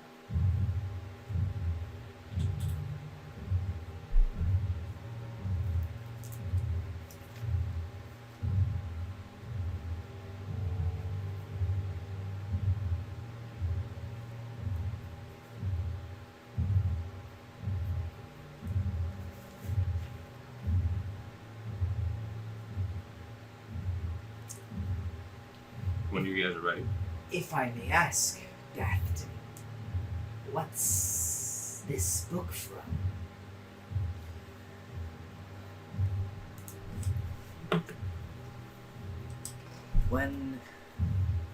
when we left the previous town, you know how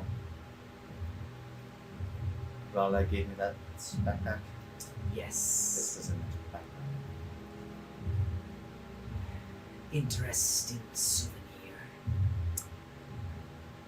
At this point, as you have already gotten this, you do remember her words of warning to stay far away from this. To stay out of it, or You just remember the words of warning to stay away from this situation. And already with what you're reading, you feel a little bit nervous to continue with the halves you've already been brought. Are you continuing, Care? Yeah. As DATH'TAN begins flipping through pages and points out another one. Roughly, the new one Kilgrim spoke to... the new one, Kilgrim, spoke to Narthis. Meeting in the underbelly. That is where we rally.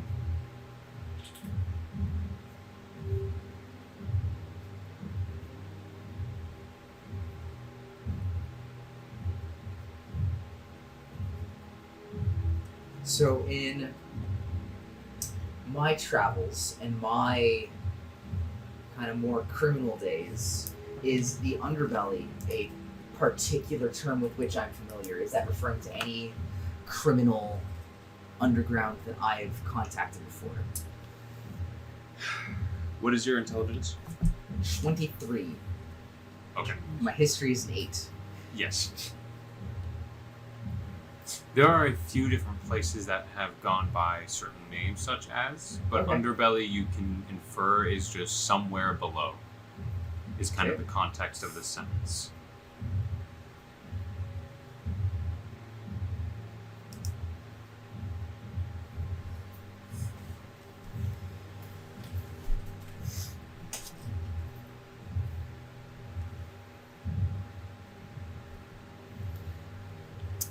And then to the conversation.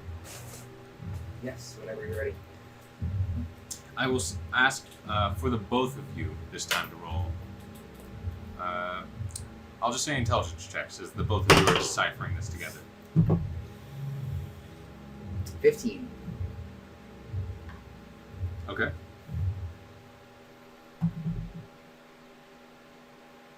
12. Okay. A total, because that would have been a group DC, so 27. Correct? Yes, 27. Yes. Do you hear it?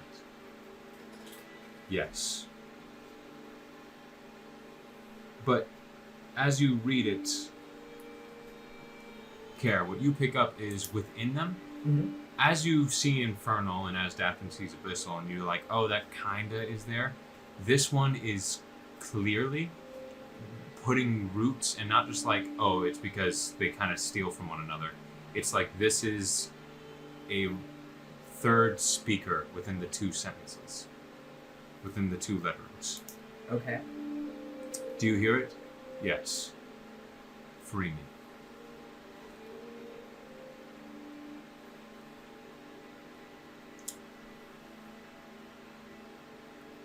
Do they hear it? Yes. When the time is right. I'll continue when you're ready.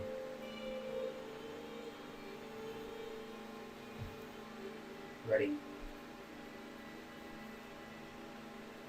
DATH'TAN? 1 second. Yep, no problem.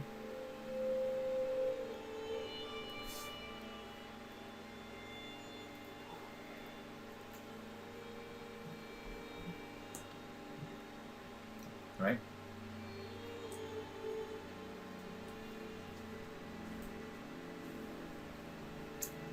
Was it as glorious as they said?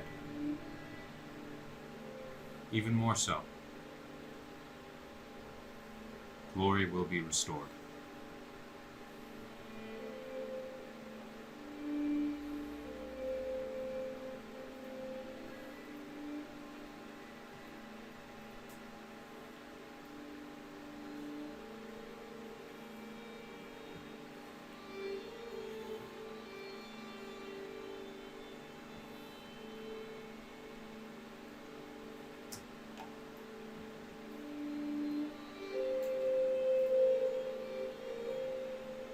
DATH'TAN,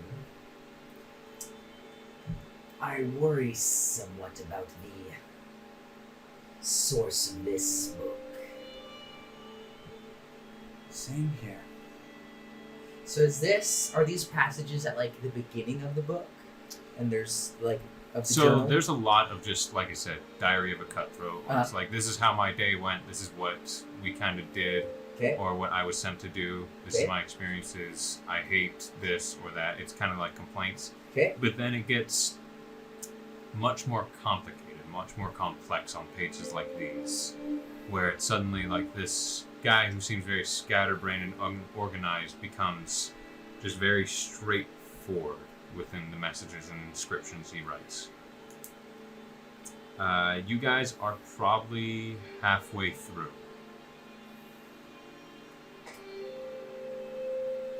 Well, let's continue. Diary of a Wimpy Cutthroat. Okay. Now we all stagnate. Now we all stagnate. Please no. I'd like you both to make another investigation check then.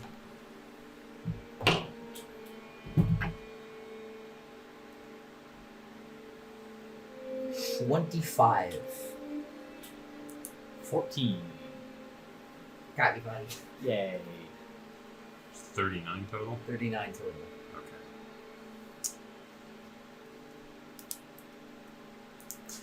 Okay.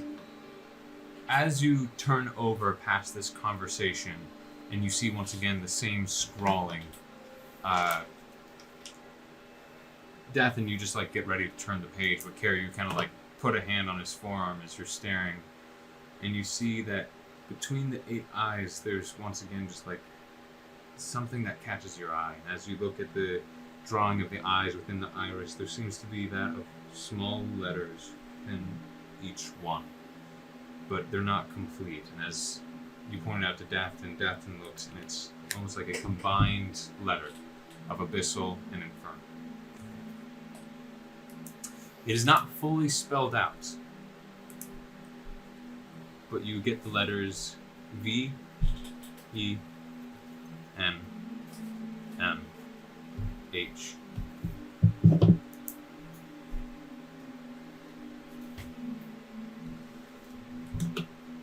That's it. Okay.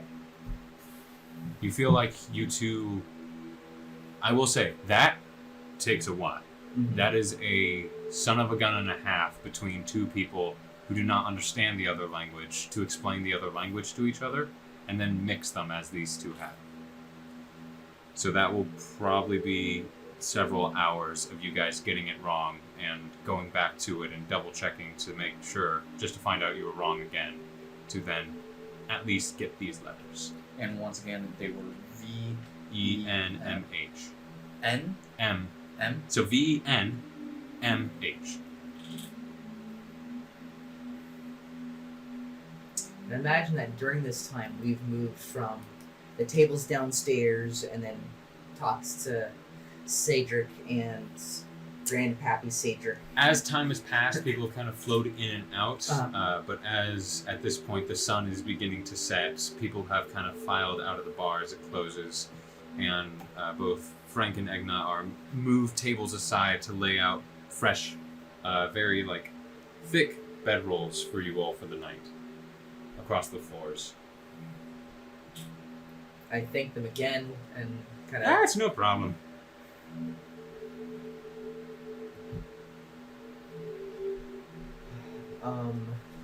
I guess just you and I on the floor doing these notes. Are you guys staying into the night to keep working? We should probably get some sleep at some point. By this point, have our two others returned?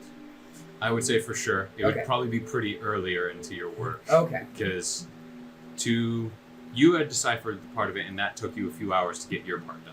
Then you took it to Care, explained every time your half of it, to then have him decipher the second half, which to you it's just reading Care. But then piecing it together into a complete sentence, as it was sometimes, once again, switched mid-sentence, Got it. took you some time. And then you found this illustration, took you more hours. So pretty early on, these guys showed up and saw that you two, well, at this point, Dathan would probably still be in the car.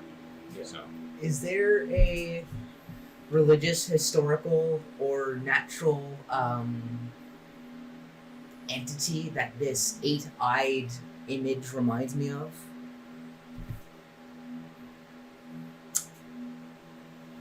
make a history check. DC is going to be very high. History 26. That's pretty good.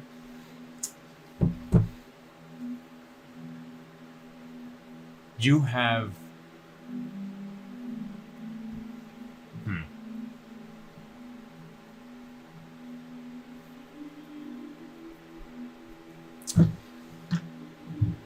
I would say...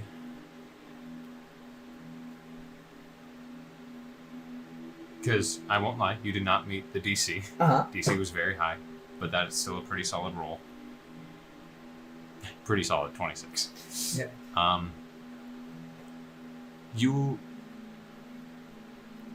You get the inkling. Pretty good here and very well off.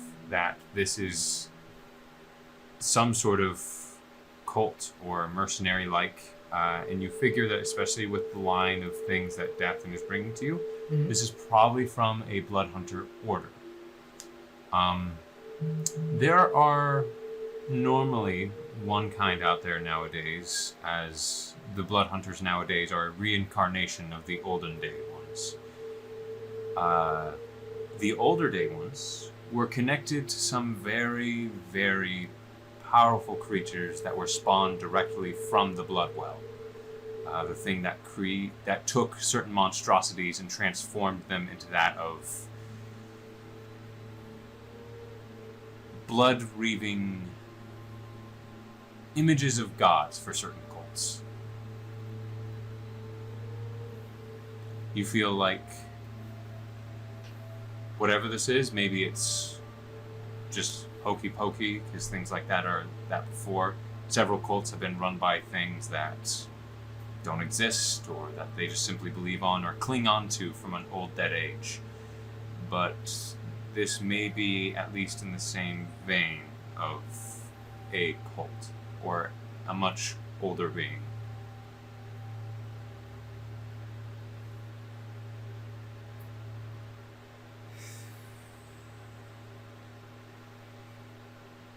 DATH'TAN, I'm assuming this entity isn't something you're aware of, is it? No.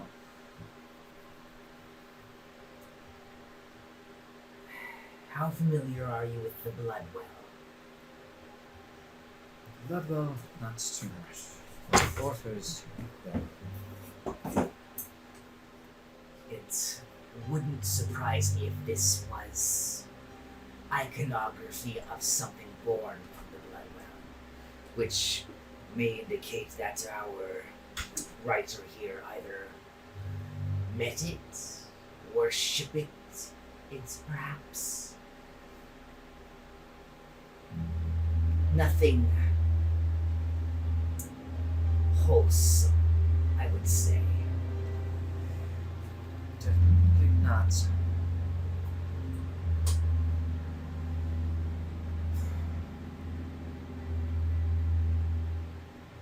my only way to find him. Do you know who wrote this? No, I do not. You have found that even in the loose footnotes that these guys are pretty good, because not all of this is from the same person. I feel Rala probably stole several different things from several different people.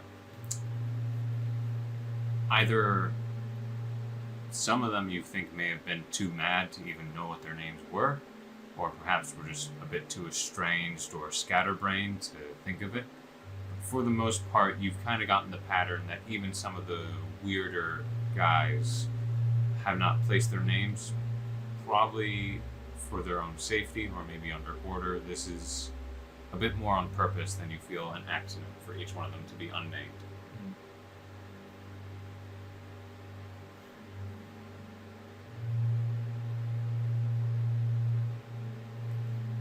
They speak of names, they speak of others, but they themselves don't really name themselves. The authors are unknown. From what I can read, do I can I tell what is different handwriting so I know if it's a different person or? Especially on the beginning footnotes you were looking at, absolutely, it looked like they were just random sheets of paper written by different people. Like in this notebook, is it one? This one book person's seems to be one handwriting? person. Okay. The writing stays consistent, same size, same penmanship. Even in both languages. Yes.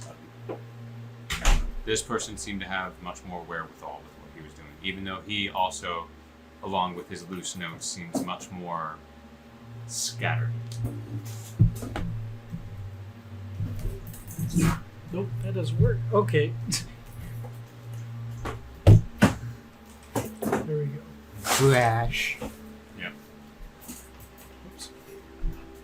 Alrighty. So, how late are you guys going? Maybe 10 or so. Not super late. Yeah, not so good. We got discussions we need to do in the morning about what's happening next. So, it's by the time that you get done with the part that you just finished, it's probably a little after 9. Okay. So, are you wanting to push a little bit further, or We are can you stop going here. to be wrapping up? Let's stop here and attack this at another time. Alright, there is much more nuts in the cuts. That's fine. But we can go over those later. Yes, please. I have Varkin's notes as well to go over You have myself. your own stuff to go over. We need to find a way to learn this. Doubling up on homework. Helping someone else with theirs. I take the notebook and I go back. Sure. But it's over. See, Aneth is already rolled up asleep inside the cart. I just reach over, grab the bag, put it in, put the bag back, turn around, and walk back. She just turns, not seeming to wake up immediately.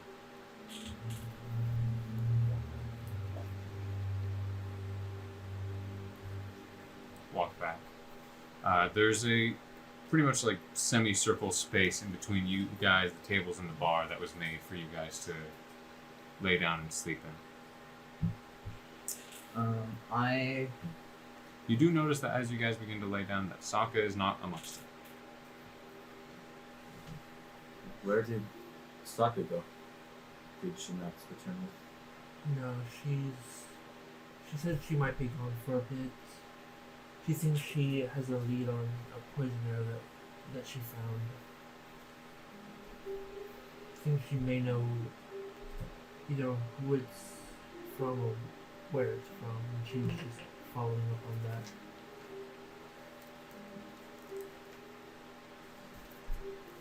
Interesting. Yeah. We'll see how that turns out, hopefully. She said something about orcish poison, so I'm leaving it all to her. It's not something in my realm of knowledge. She's a long way from her home. I hope she understands this. She seems like she knows what she's doing, so I trust her enough at least for that. So, Duskarin, are you staying the night here, or? It does appear that the spot just opened up in the menagerie, so to speak. You convinced me. A free place to stay. How can I turn that down? Nope. Okay, right. See, CAEDRIK comes down. I hope he has a nightcap. He is in like the long Wizard's pajamas. nightcap.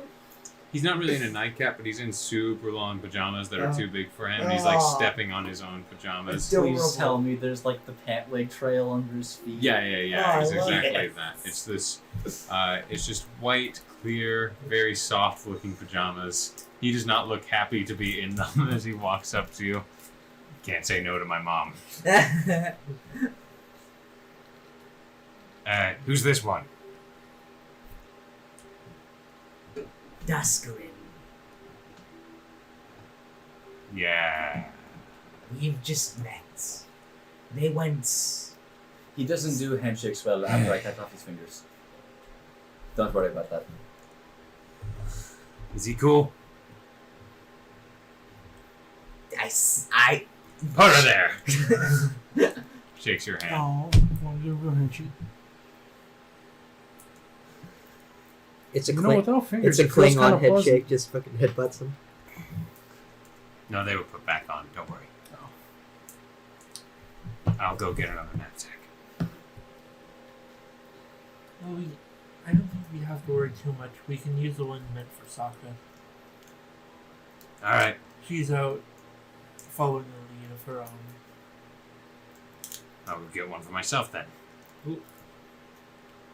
You slumming down here with the rest of us? I don't want to leave you alone. Something might bite you. Back to you. Aneth is asleep in the carts, just so we all know. That's I'll go wake her up. probably unsafe. We should You see Cedric curls around the side. Within a few minutes. All right. Okay. We should see about getting either like a canvas or a tarp for that tomorrow. That sounds good, yes.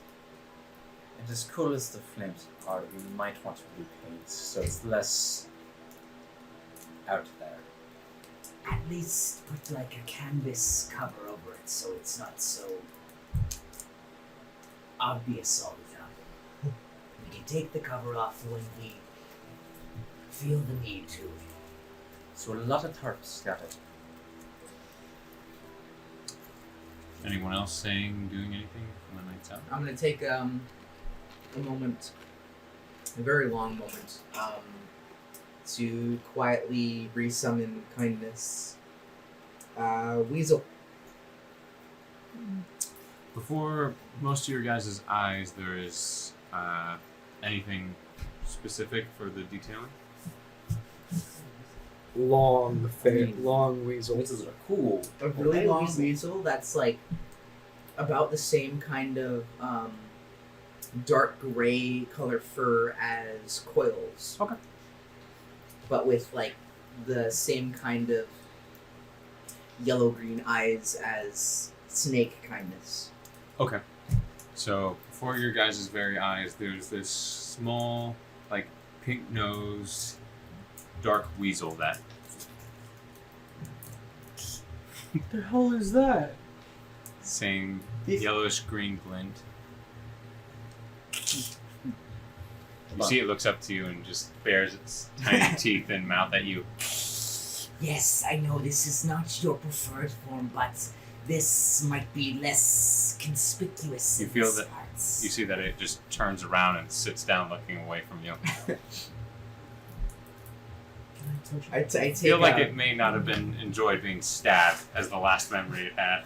It's I'm sorry, I wasn't expecting there to be someone behind the door. I just wanted you to look. I wasn't expecting that. It just turns away. I apologize.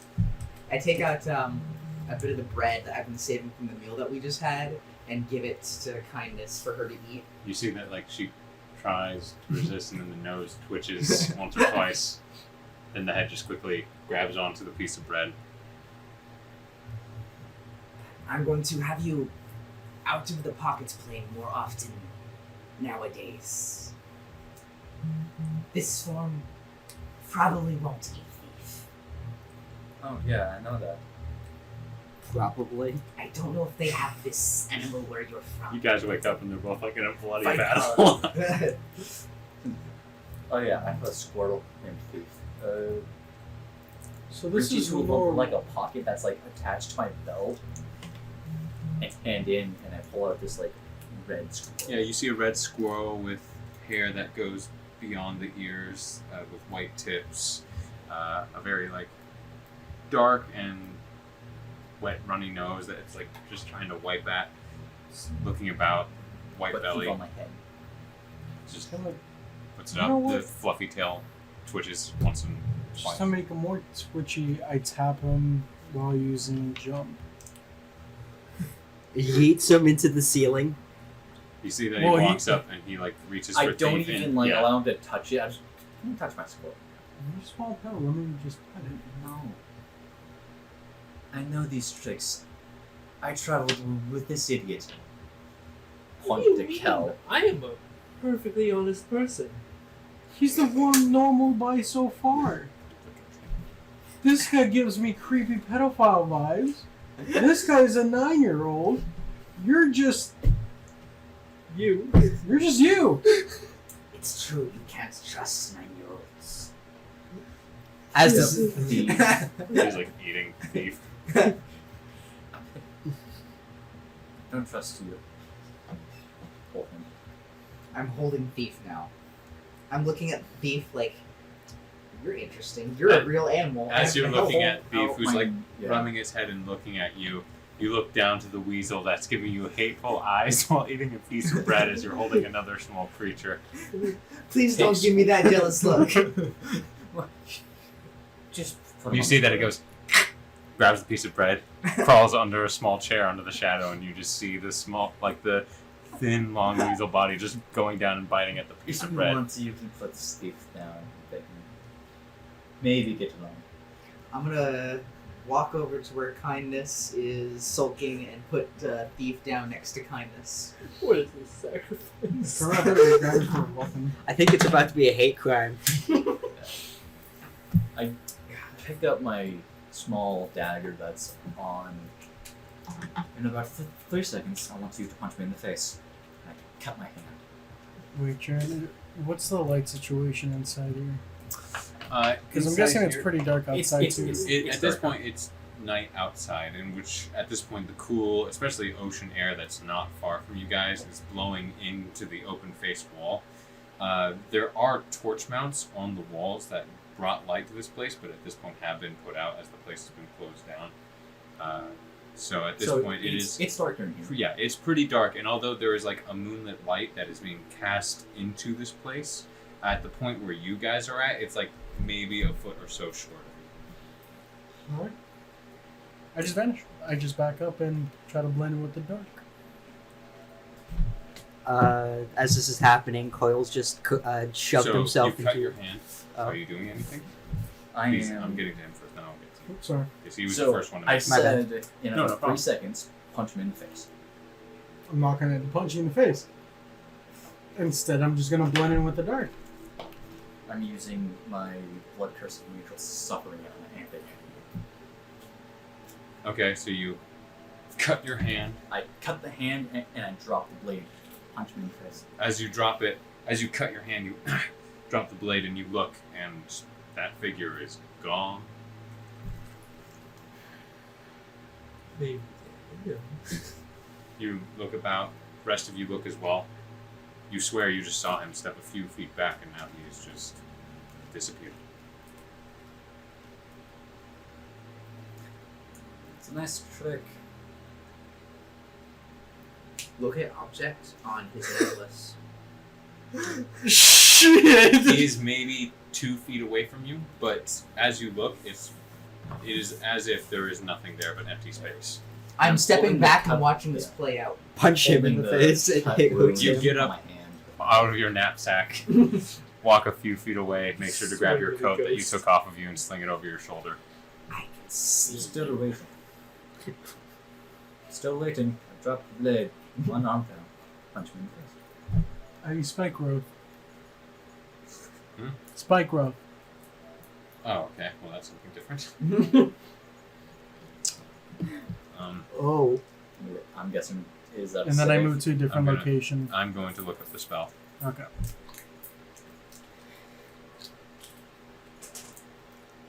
Suggest that you begin listing.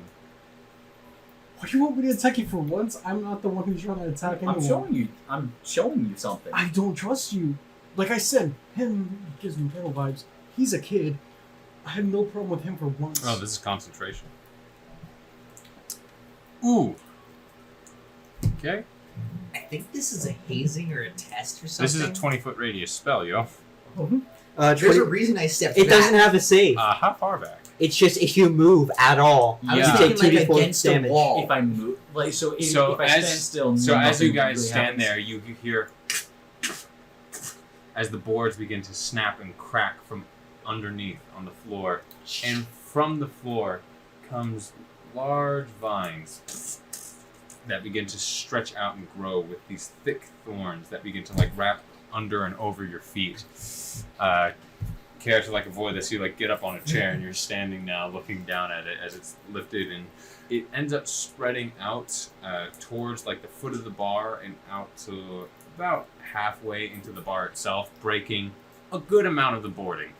Dastrin, no Snapping property damage. Stopped. No property damage. I'm not trying to attack anyone here, but it's this maniac. You He doesn't look do down and vine you have stuff. broken a good amount of the ground. Okay, I've met some weird people who can do some weird stuff.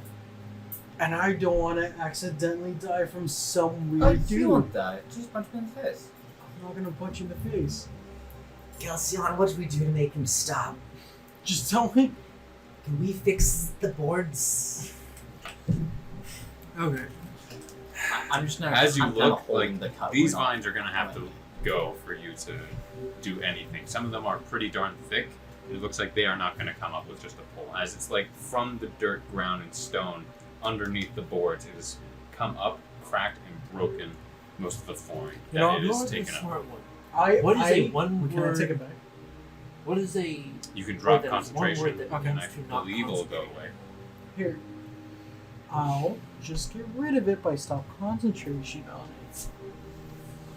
Would that work for you two? To stop the vinage? Well, the effect I did has worn off now, so that's fine. Okay, then I punch him in the face. You see that from the darkness, walking up, finally breaking out of the shadow. You see this figure walk up and just, are you accepting it? Well, now that I said that the effect, no. Sure. Okay, well, Fine. how long does the effect last? It is on their next turn if they make a melee. Okay, so that's 6 seconds. It would be their If it's on the next turn, they it's hit on you. their next turn. Okay, Yeah. then So that has then passed. yeah. You're That just has passed. standing there. Then Go yeah. ahead and make an attack. Yeah. Oh, now yeah. I can feel bad. Can I see someone's dice really quick? What's your AC? Time is a flat circle. What is it? I'm gonna invoke. Yeah. Did you already roll? Okay, never mind. Oh, sorry. It's all good. He's not good. Yeah, I don't have that much strength, so plus my strength. Plus your strength modifier. 12. Yeah. 12. Okay. Sorry, 11. So he steps Yeah. out and he swings, you seeing it and realizing it's not going to work. You duck under as it just barely swings past your chin. Looks like it would have hurt. Would have hurt people otherwise. There? Yeah. At this point, the vines, these you ended concentration, begin to slowly roll back and grow into the floor, and leaving about a 20-foot area of torn up knapsacks, sheets, pillows, and boards. I'm gonna get to work on Uh-oh. mending everything. Coil was sleeping in one of the knapsacks, just curled up in a little ball, just vibing. Like in the Here, lower half of You the lost knapsack. sight of your small friend under one of the large vines Oh, that no. just enveloped him, and then rolled back. So You did not move, so you did not take a point of damage, but you woke up a little bit panicked as you were pinned to the ground underneath the blanket by a very heavy and strong... You don't even know what. You couldn't see it. Next time you children decide to show off, can you please do that outside? Take it outside the walls. Yes, is that. It will take probably an hour or so, but you will be able to mend everything back into place. if you want to have Just- a fair fight. However, some of the nicks and cuts that are on some of the framing of the bar and on the chairs are a little bit too fine-tuned to be like mend perfectly. So you can piece it together. Some of them are going to be a little bit rickety, off kilter. While I do this, you guys look for. Make sure just no guards are coming by. I'm assuming the door's locked for the night, yes? You look at the no front wall to this bar. We're on the first floor. There's just 3 pillars between us and the street. Yes, there I are. did not know it was like a. No, like yeah, a- due to the So we It's just over do this in there. front of everyone. yeah. You cast a spell. In the beginning description, there were Right. 3 pillars, 2 on the corners, 1 Yeah, down the I center just stand that at the kept up. centermost a pillar, and I just stand looking out of the. There are several people that just of the night that are looking in at the man who cut his hand and was telling someone to punch him, and the large feral man that went invisible in front of their eyes came back, and they're just staring at you. Slowly walk past, some with a bit more of a swifter foot. You're the one who seems like a creep man. One quick question: do the casting permits have the caster's name on them? I can't remember Yes. if they. Okay. You look at character Cassius a second, yes? I'm adopted. I like how you have Very them cool. adopted.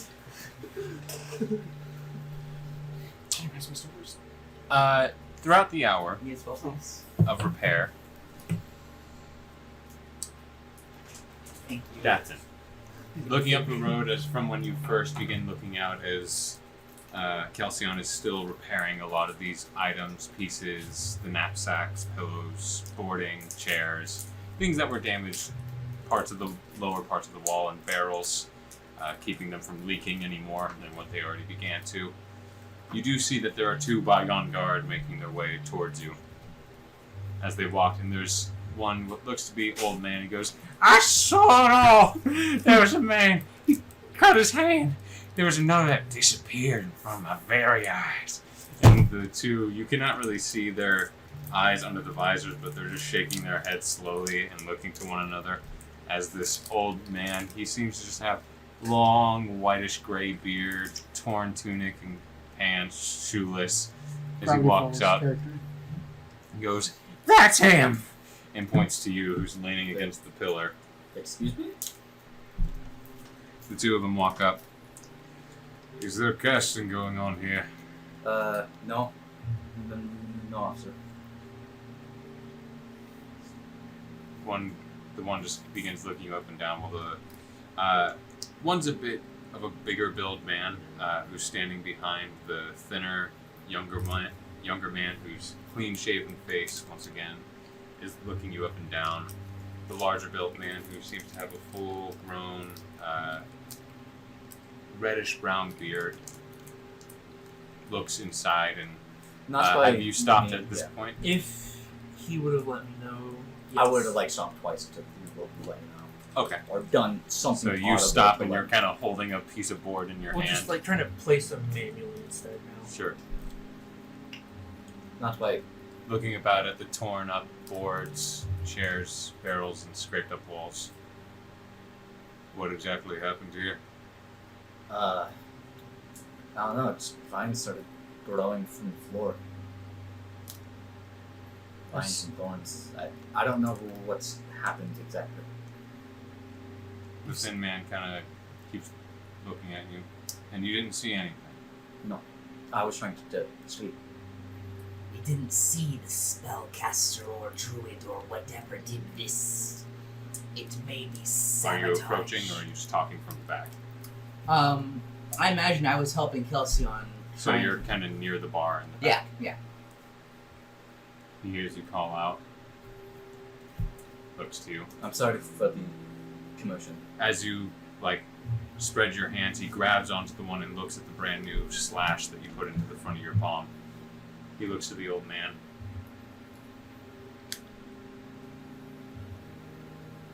I dropped the knife and it cut my hand. Make a deception check. I did drop a knife. You drop the blade after you cut your hand. Still dropped the knife. And from what the old man was ragging about is that you cut your hand and did some foul magics. Can I sneak behind the guard? The Is this fox supposed- card to Okay, give yeah, him a so this- 9 on his Insight. insight check. Okay. Can I also sneak up behind Really the hope guard? he rolls The other higher. man can still roll. What's it called? Can I sneak That's up? cocked. Have you rolled already? 15. No, that's cocked. Dang it. I hit my other dice. 15.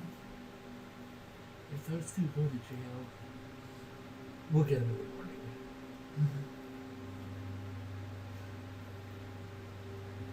The thinner, younger guard kind of looks at your hand,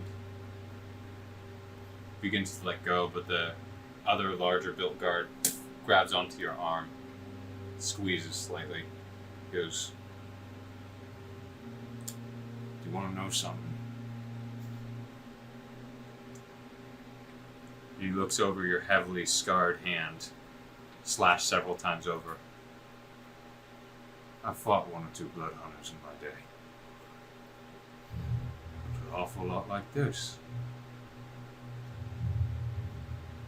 What's going on? Looks at the old man.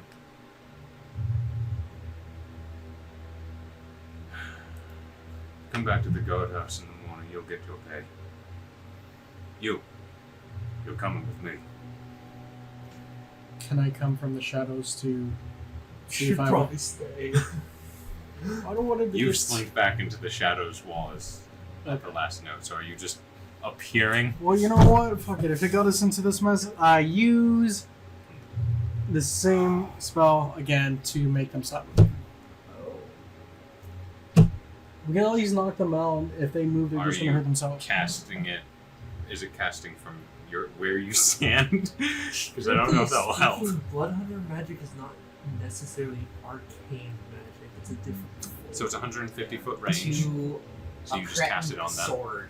I cast it all It's- I around, think the even because I know I difference can't is control gonna it who it affects. Material. So I know it's going to affect them In a though. court of law. But it's just to keep the guards. So are you casting it? So you it Yes. has a 150-foot range with a 20-foot area. So are you just casting it Dathan and the guards are? Yes.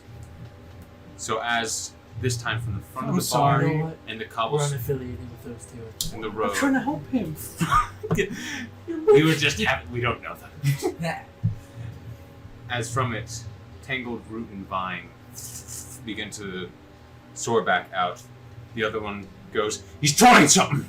Begins to pull the musket out and point it directly at him, as the other one At just me? stays perfectly still. Yeah, at you. From where I you go- stand, a bit of blood is still falling from your freshly cut wound, and now there is vine and tangled root beginning just to grow from the ground. Would I be able to see, The other one pulls a cutlass and puts it against your neck, pinning you against the pillar that you're standing next to. I didn't do this. I This was not quickly me. I don't know any magic. use my shot of ensnaring strike to hit him behind his back with my longbow. It To doesn't get kill behind him. means that you are running forward and running behind them. Oh, You are in the bar, they are at the entrance of okay, then can I try to sneak up behind him and try to choke him out? I was hoping we wouldn't have to do a jailbreak sequence. wait, would I be able to see this happening? As you cast the light that comes from your spell, you see that the thin one points to the darkness where the runes spawn from and then disappears and goes, "There's another one. Who's with you?" Who did it? Was that me? Yes, Oh. you casted a spell, Oh, what which spell? breaks you from stealth. The This- Yeah. Oh, The Spike one of growth. 20 feet of vines that Oh, yeah, sprouted okay, out of that's true. nowhere. Yeah. Magic is illegal in this place unless you have a license. I feel like that should have been explained to him before we walked into this room. not even the DM explained this I to did. me. I told you about it all last night. You told me. Okay, there was a lot of information. Okay. I told Okay, you to so keep he going. knows You where told I me you am. were. I quickly move to a different location in the dark. You see why I asked the first one with the jar. Make yourself. Okay. No one told. Could you I'm just now stop holding my casting? hand. I'm My not bail even fee trying is gonna to- be so high. We're not getting trying it until 3 here. years later. I'm trying here. Oh, that's a D12. Claudio's best 11 efforts plus. to save us are getting us killed. Yeah. Just him. And getting one of us the killed. thing about this Yeah. yesterday is I'm like, I know this is a lot, so are you keeping note? And he's like, uh-huh. Yeah. I thought I was. Obviously not. Okay, 19. 19. Giving him advantage on it due to the fact that you casted a spell and are once again trying to disappear into the shadow. Casting a spell normally breaks any stealth.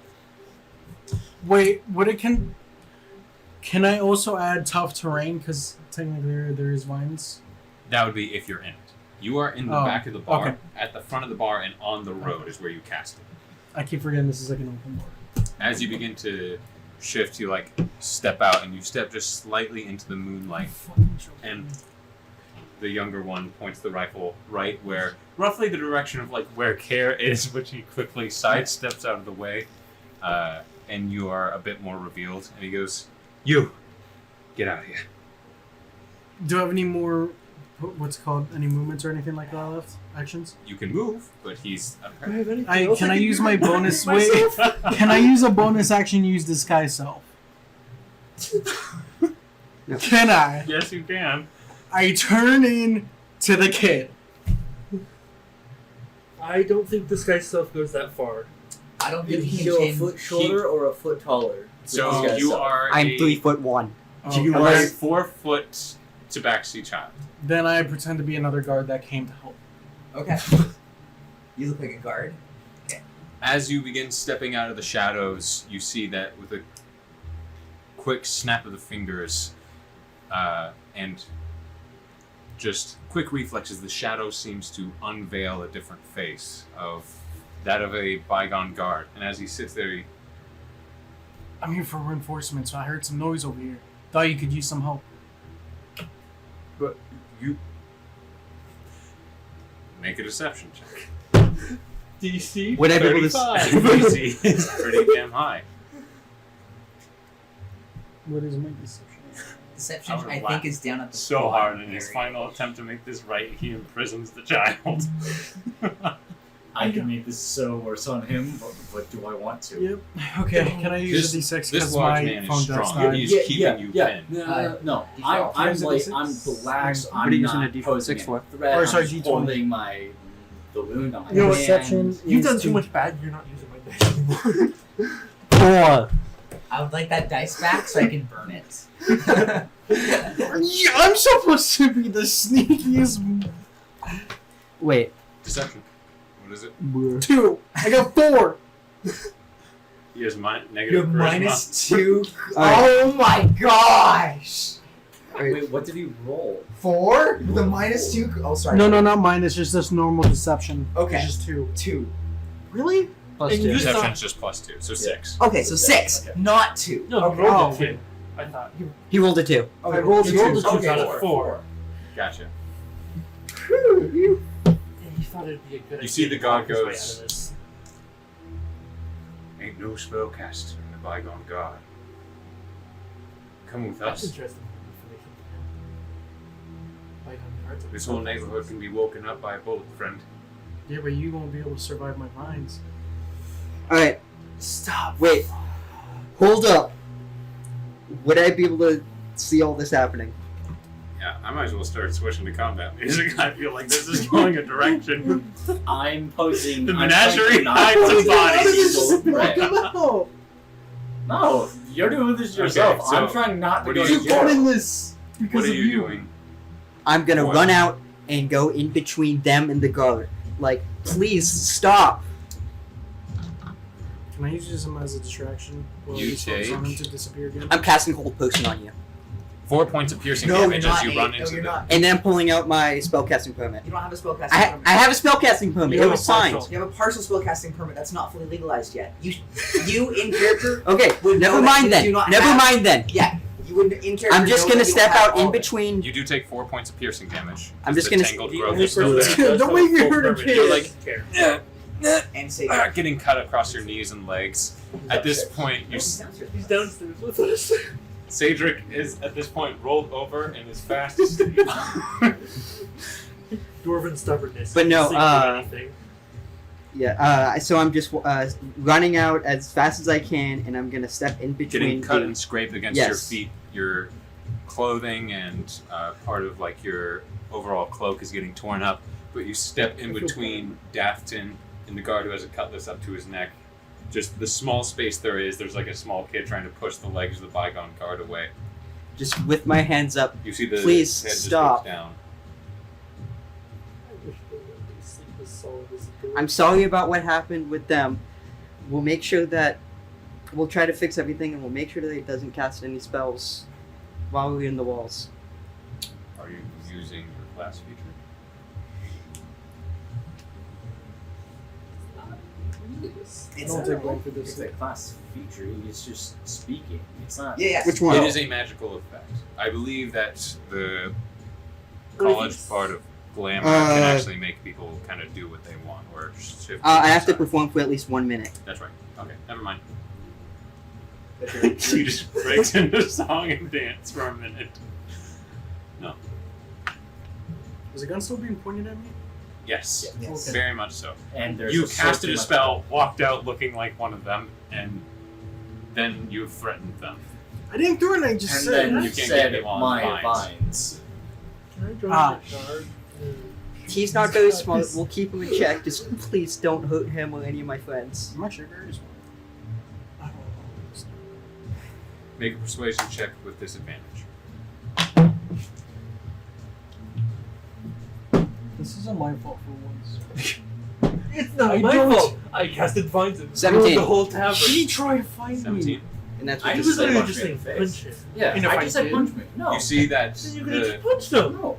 All I said was punch me. you If see I that the did. guard holding DATH'TAN by the scruff of his armor. He looks to him. I'm super relaxed. Looks down to the kid. No one's gonna get hurt here today, kid. We're gonna bring him in. He looks over to you. You can tell that this is a much more seasoned soldier. Drop the vines, or there's going to be 2 bullets. He dropped the mine. do what he says. I dropped the He- mine. He looks to you. You don't fool me. Turn around. I turn around. He's talking to Oh. DATH'TAN. The one with the gun begins to approach you, the rifle musket out. As he draws forward, you see that he takes out a pair of manacles. Hands. Hands. Can I at least go without handcuffs here? I'll take it as a no.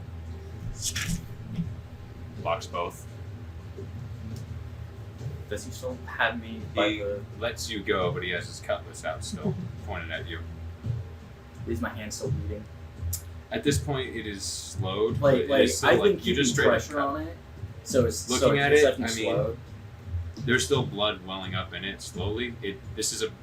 It's not like a paper cut. You cut your palm with a knife, and all you have been doing is pushing your other hand against it. Yeah. So it's This is not Keep- something that's just stopping this. This was minutes prior. It is slowed. It is almost stopped. It is still welling slightly with blood. before you handcuff me, can I get healing? There's a cleric in there. The dwarf. Is there? He has papers. What all you do? The dwarf? Just check the papers. All of them. I don't There's have papers. only of those of us who are the menagerie. That would be myself, the 2 tieflings, the child, and the dwarf. We have only met this person tonight. We do not know. See one that of you? he's He spellcasted. gestures to DATH'TAN. He is a member of the menagerie, yes, and he has not casted any spells while within these walls. I have papers. Satyr has papers. He does not, and therefore has not casted anything. I pull out my papers and show it to him. You see the younger one that has already manacled the ranger. He walks forward. Hisala. Man looks. Make a deception check.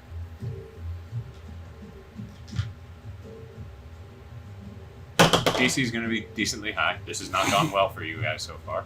That's not- going to be only an 8. What An 8. part of that was a lie? DATH'TAN did actually start a blood malediction, and he amplified it. As far as Care knows and is aware, he did not even say a lie during that entire thing because he didn't know that that was a spell. He has never seen, or at least in his own memory, not seen him use An that. innocent lie, still a lie. That's not a deception then.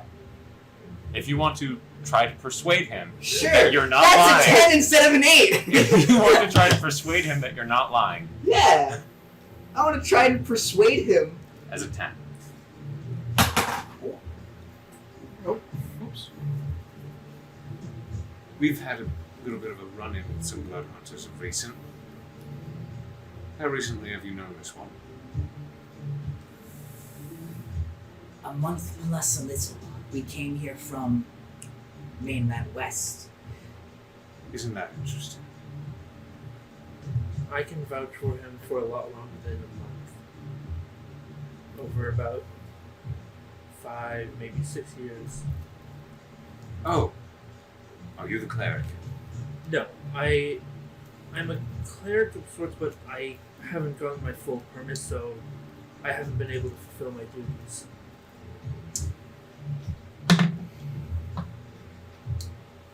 This other soldier's on it today. He's RoboCop. And I suppose you're that good with carpenting with your own hands. No assistance, no tools. You have to learn a couple things when you can't cast magic.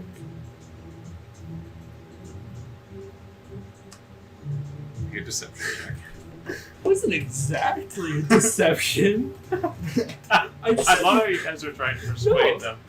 You're not lying. Technically not a deception, I'm just saying. You were using mending to fix the boards. You are not holding tools. You did not say you're pulling out a kit of tools. You said you're just trying to put it together by hand. I never said I fixed the boards.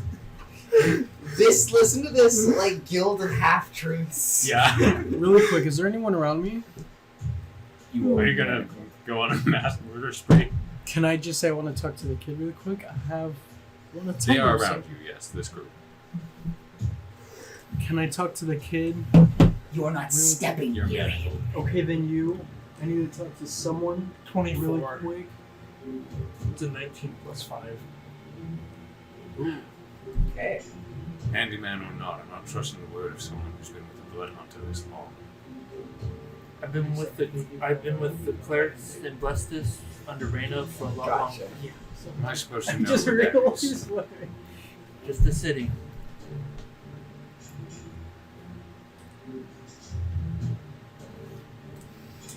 I had enough bickering, half-truths here tonight. Unless all of you want to go, you're welcome. I'll cuff all of you right now.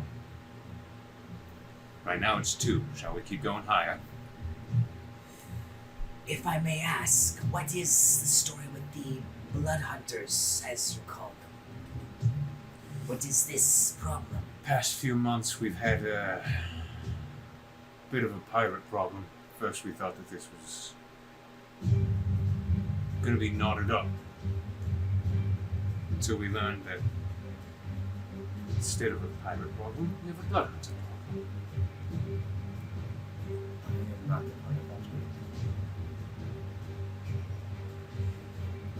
As I've already said, we've only We'll determine. just If you got want here. proof, I can show you proof.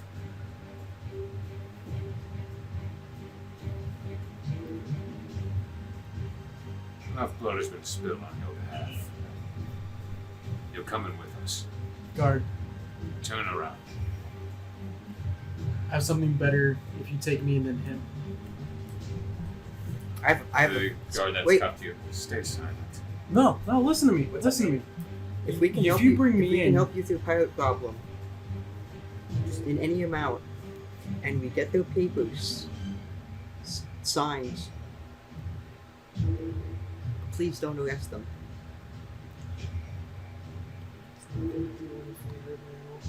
I know DATH'TAN. Even though I haven't known him for very long, just a little bit more than a month. I know he's a good person and wouldn't hurt anyone by choice. Make a persuasion check.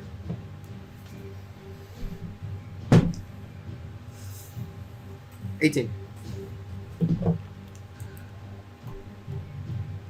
Had enough of this. We're going. You are manacled I from behind. willingly, so it's not.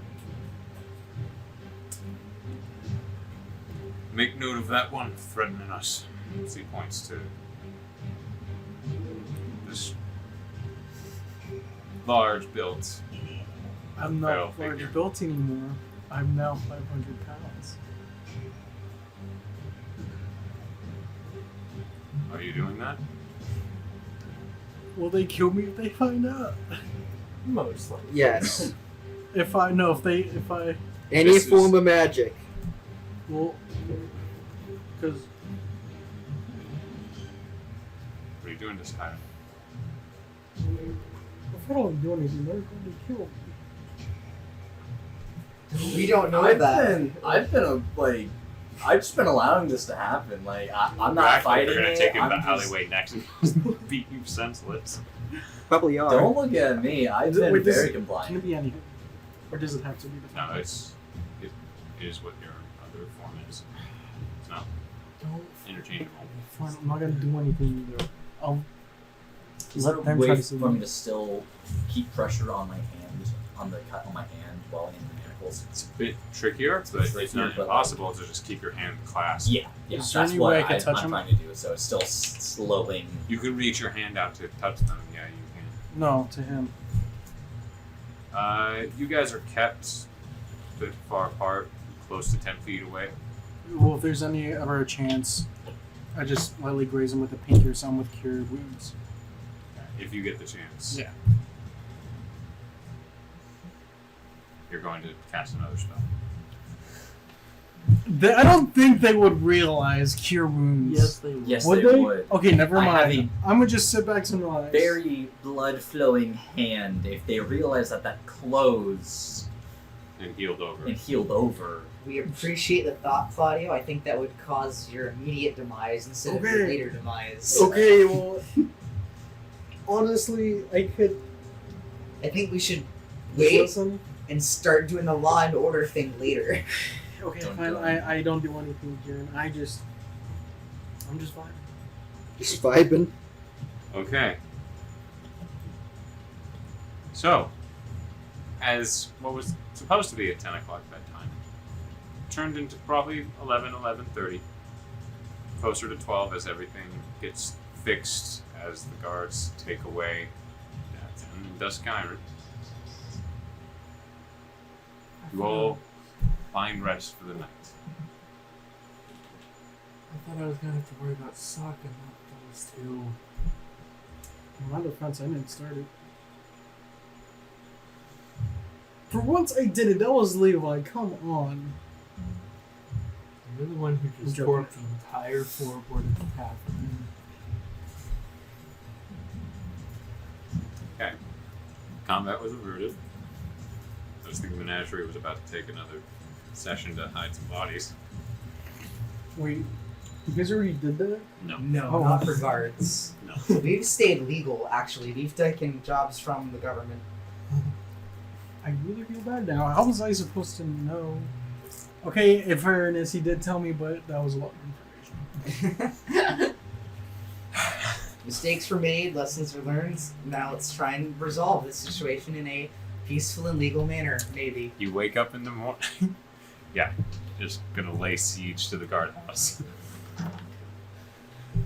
You all wake up in the morning. The sun is shining into the bar. Would I have been able to get the rest of the floor mended up? Yes, that's what I'm saying. It's that probably took you what took you closer to midnight. It was that. You all wake up. The sun is out, reaching into the bar itself, and an acquaintance and an ally is now missing.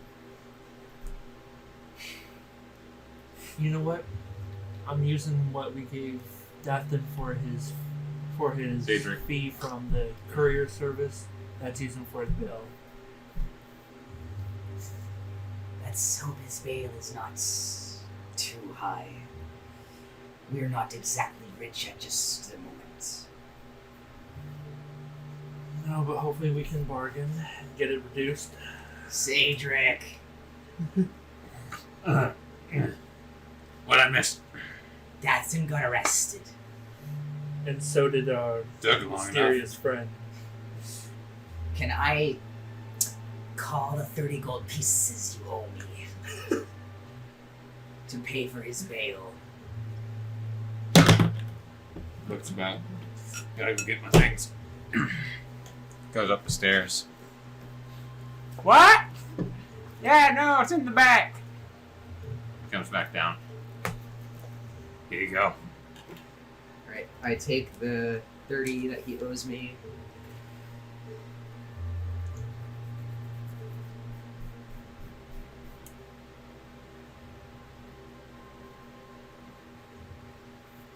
So, of what you know of the Bygone's Guard legal system, are they just going to hold him for a day, or what does it look like here? Well, joking aside, the new acquaintance could be in trouble, and so could DATH'TAN. How much trouble? Well, if they convict him of being a blood hunter, and right now, in the eyes of the Bygone Guard, the enemy, it's a hangman.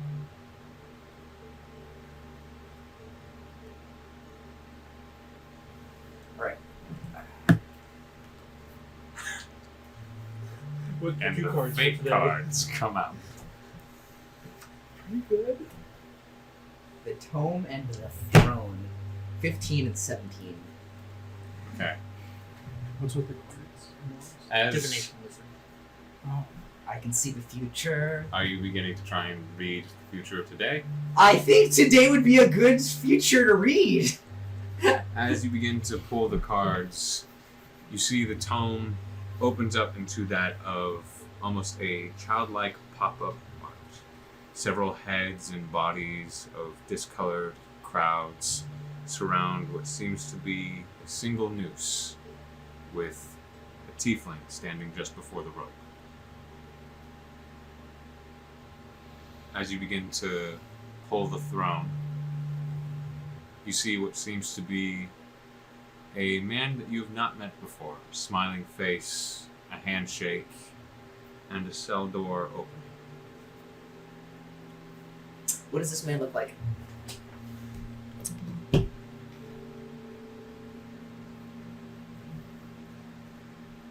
Handsome, long flowing hair, what you assume is mid-40s, the hair reaching just the shoulders. Almost all black hair with a shock of white, and a thin goatee with a bit more of a chin beard.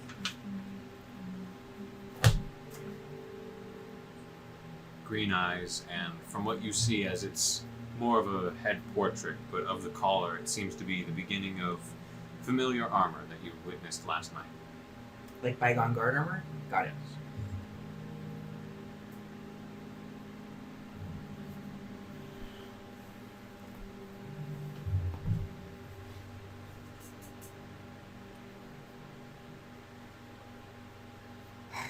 So, I think if things go poorly, we might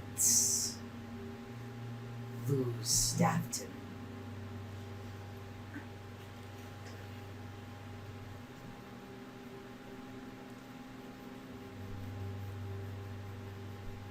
Why couldn't you wait till I was one level higher for this?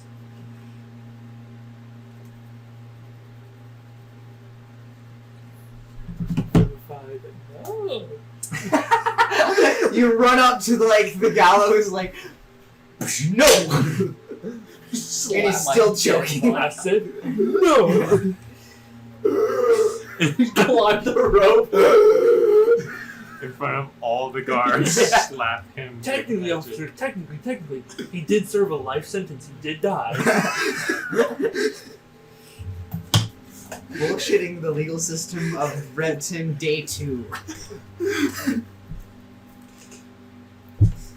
I love how this is now Menagerie DA. You guys are going to be kicking down the door.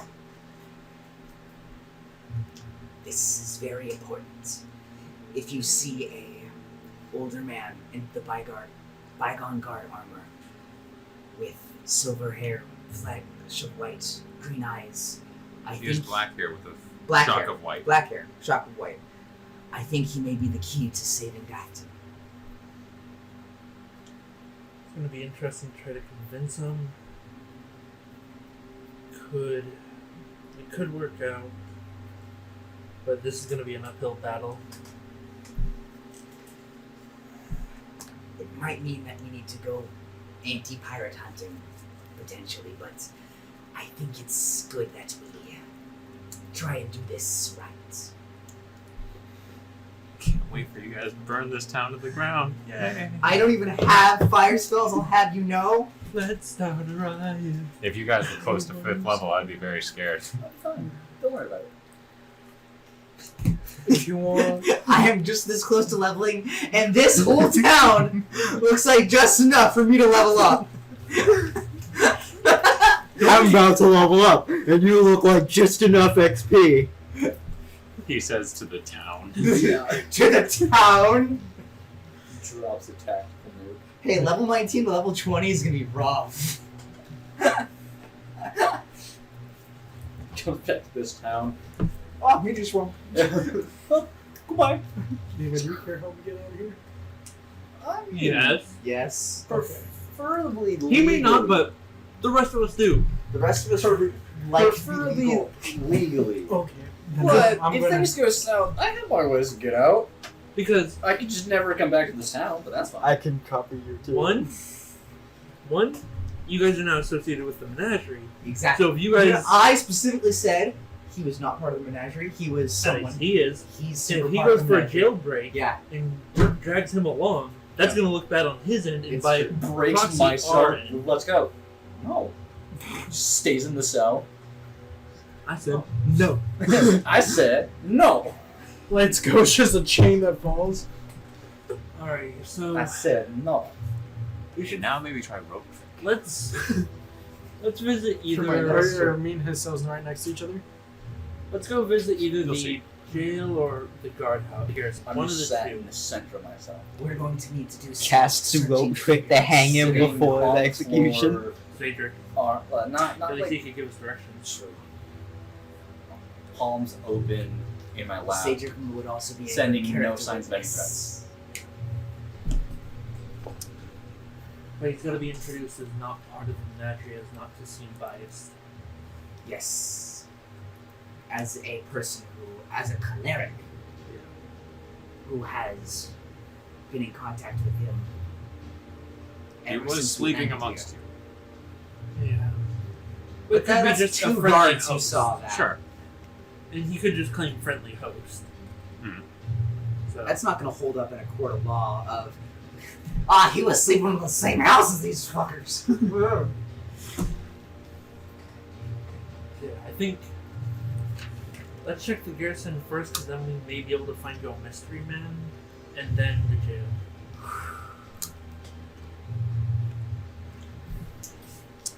Cedric leads you to the center of town, where you come to what looks to be a small cathedral, but instead it seems to be operated as a guardhouse. A dense cobblestone building, looking to be 2 stories high and not taking up that much space of the nearby buildings around. Sharp arched windows that are tinted a faded green line that lines the sides of buildings. Seemingly 6 windows on each side, 3 on each floor. A wooden staircase leading up the left side to the entrance of this main building. A dark and thick set of wooden doors with metal filigree finish.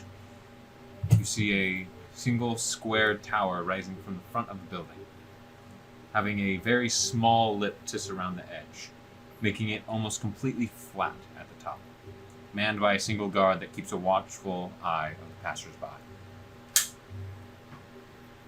He looks down to you as you guys walk up this front steps to the main doors.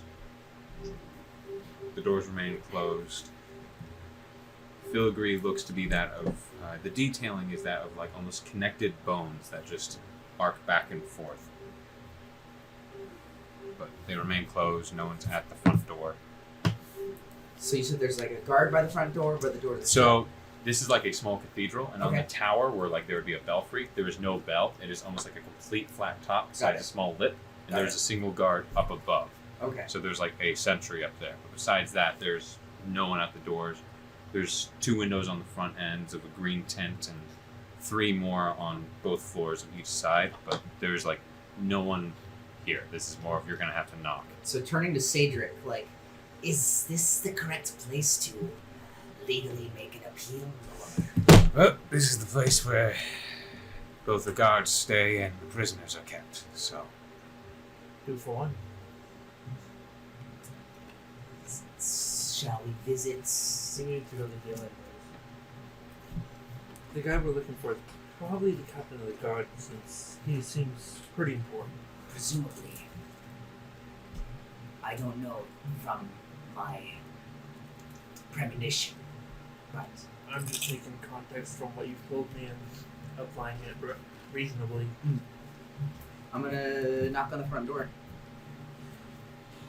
within a few moments the door opens to a female bygone guard. She goes, "Yes, Hello. We are the members of the menagerie. We've come to visit one of our members who was incarcerated last night. name, DATH'TAN. name." Yours. Care. Door closes. You just admitted that you're not adapted. Like, we already have a DATH'TAN in our logs. Do you have the same name, or what's this? Are you like a relative? Twin Takes a few brothers with the minutes, and same you kind of name. are sitting awkwardly outside.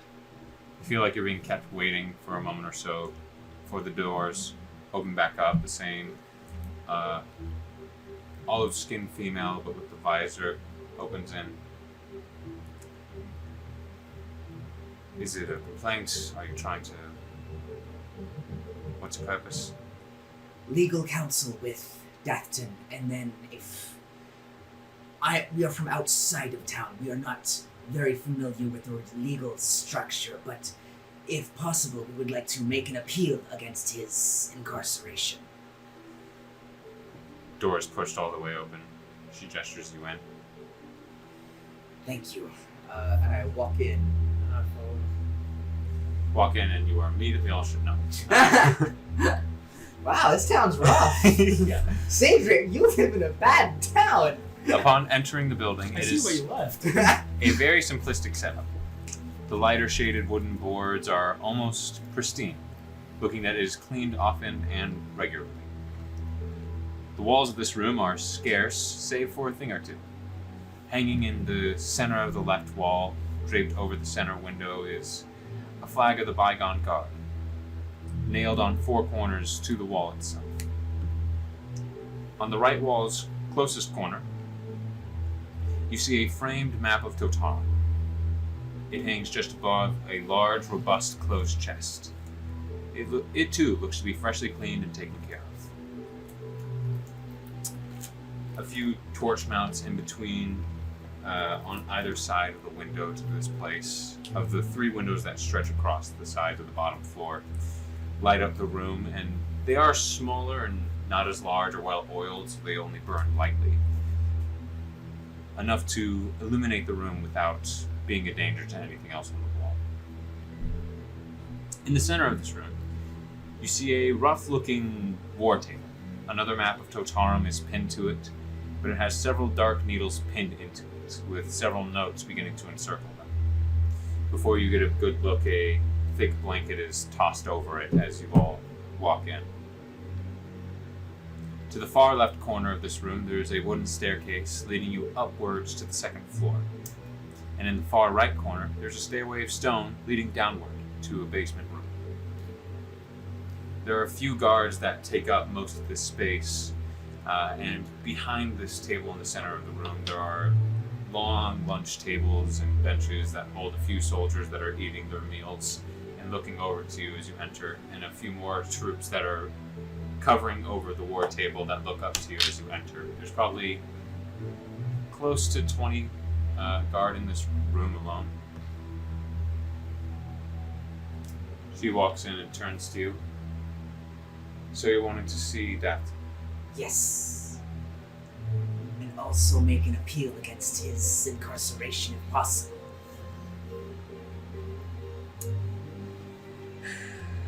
Alright, is there anyone specific you're wanting to make an appeal to? Any guard I should get for you? Representative? Satyr, help me. Cedric goes, yeah, we're looking for someone in particular to help visit with the prisoner. Isn't that right? Yes, but we only know him by visual description. And She crosses her arms slowly and looks to you. You can tell from under the visor there's a very cynical and cocked eyebrow looking at you. I understand this is strange, but we never got his name. So this him spoke to you before? He's not someone I've interacted with personally, no. Any one of you?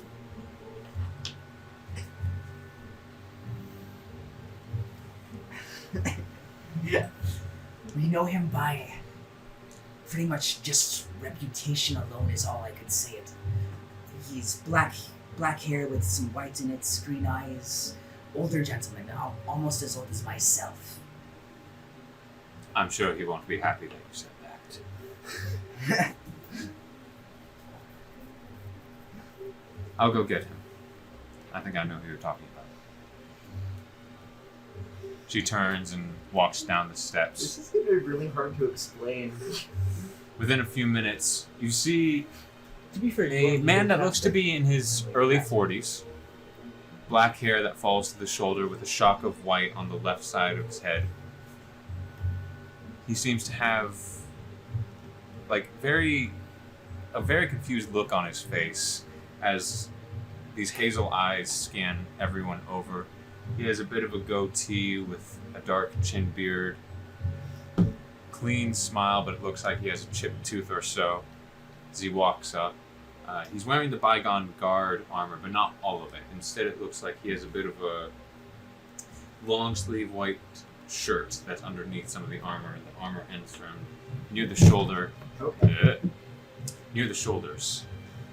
And as he walks forward, you notice that instead of a helm, he carries what looks to be that of an eye patch. That's just right above his eye, flipped up. Okay. This is sounding more and more unlike the person I saw, if I remember correctly. You really only got certain parts of it. Okay. He is an older man that fits the description, but not all details were there within your vision. Okay. As he walks up, he goes, takes off the eye patch from his head. Yes, hello there. Hello. We I'm are. supposed to be as old as you. I didn't say as old. I said almost as old. I'm only joking, friend. Jackies, at your service. Care with the menagerie. Ah. As he shakes your hand slowly. Now, he pockets the eye patch. You know of me. Only Sorry, friend, but that's a little bit weird. I completely understand that is strange. No one comes around asking for me. Unless they're in debt.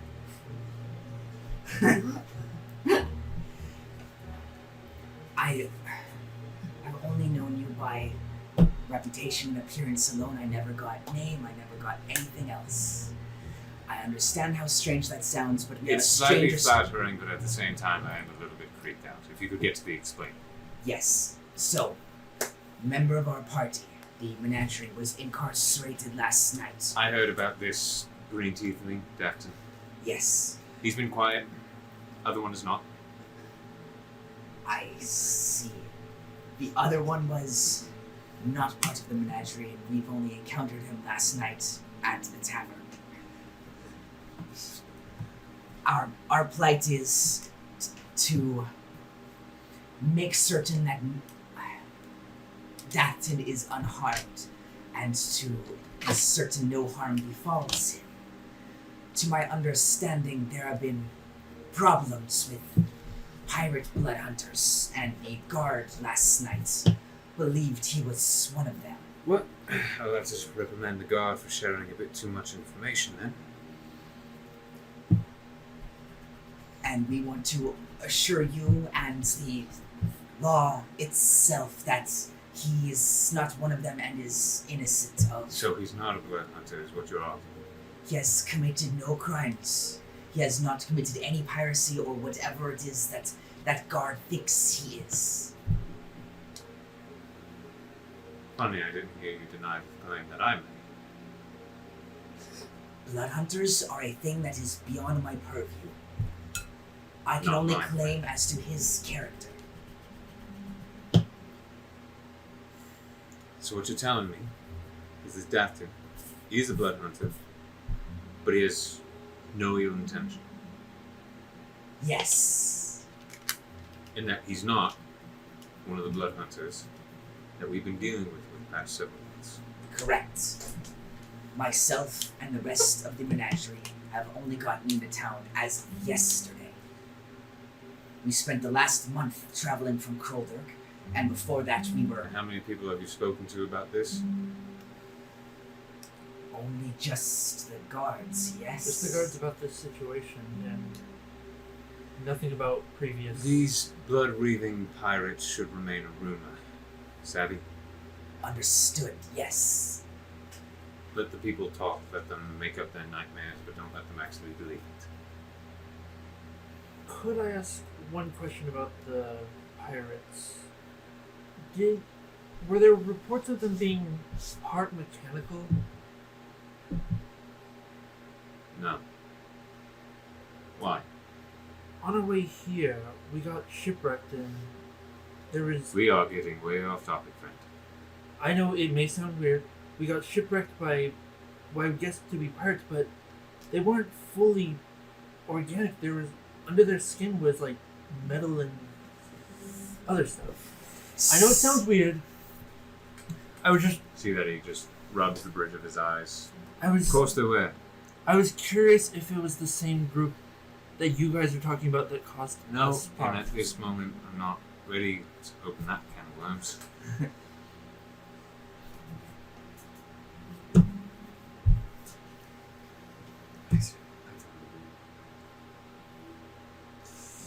Okay.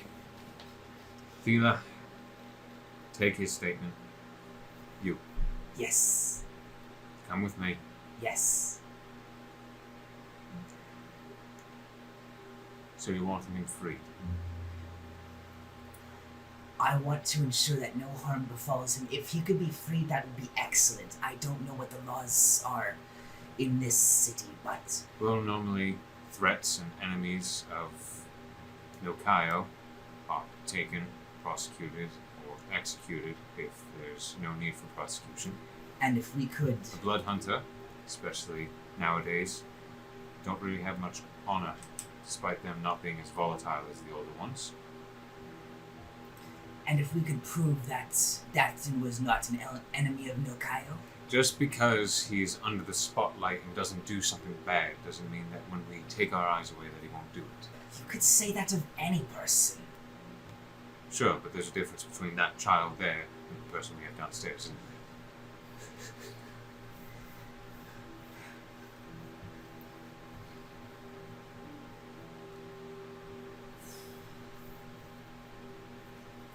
Unless that child's a blood hunter too. Last time I checked, no. I believe it. What exactly entails a blood hunter? One that works with blood magics. Normally, you don't come across an average Joe that knows how to do that. If you find a blood hunter, it means one of two things. He's gone through a ritual, or that he's done trials to gain this power. Either way, none are what you would say are morally correct. To undergo the trials, as far as my understanding of them, and I don't know jack squat about blood magic, it's pretty dark stuff. And the other one is a literal ritual.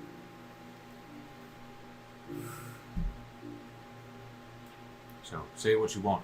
You could be right. For all I know, that figure down there is less of a human than any one of us would be. Don't smile at me.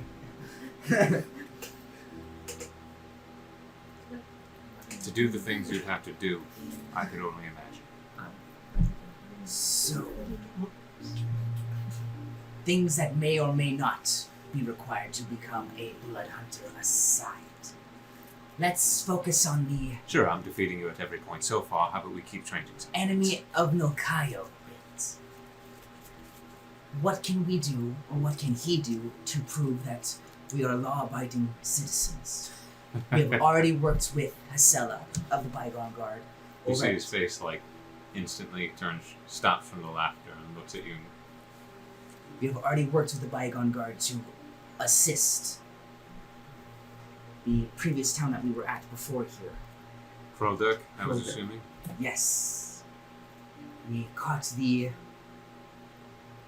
pyromaniac or whatever Arsonist. I think was the Arsonist. term. Thank you. They were having an arsonist problem.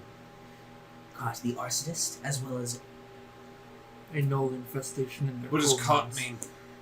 caught means that this person tried to take their own life in after we've captured her and successfully did so. However, we captured her. How did she kill herself or not kill herself? She You said that she tried to take her own life. Did she fail? She took her own life after we captured her. Alright then. Anything useful? So thinking back to Hasella's statements about not letting stuff loose, but still like, this is probably a person we can trust.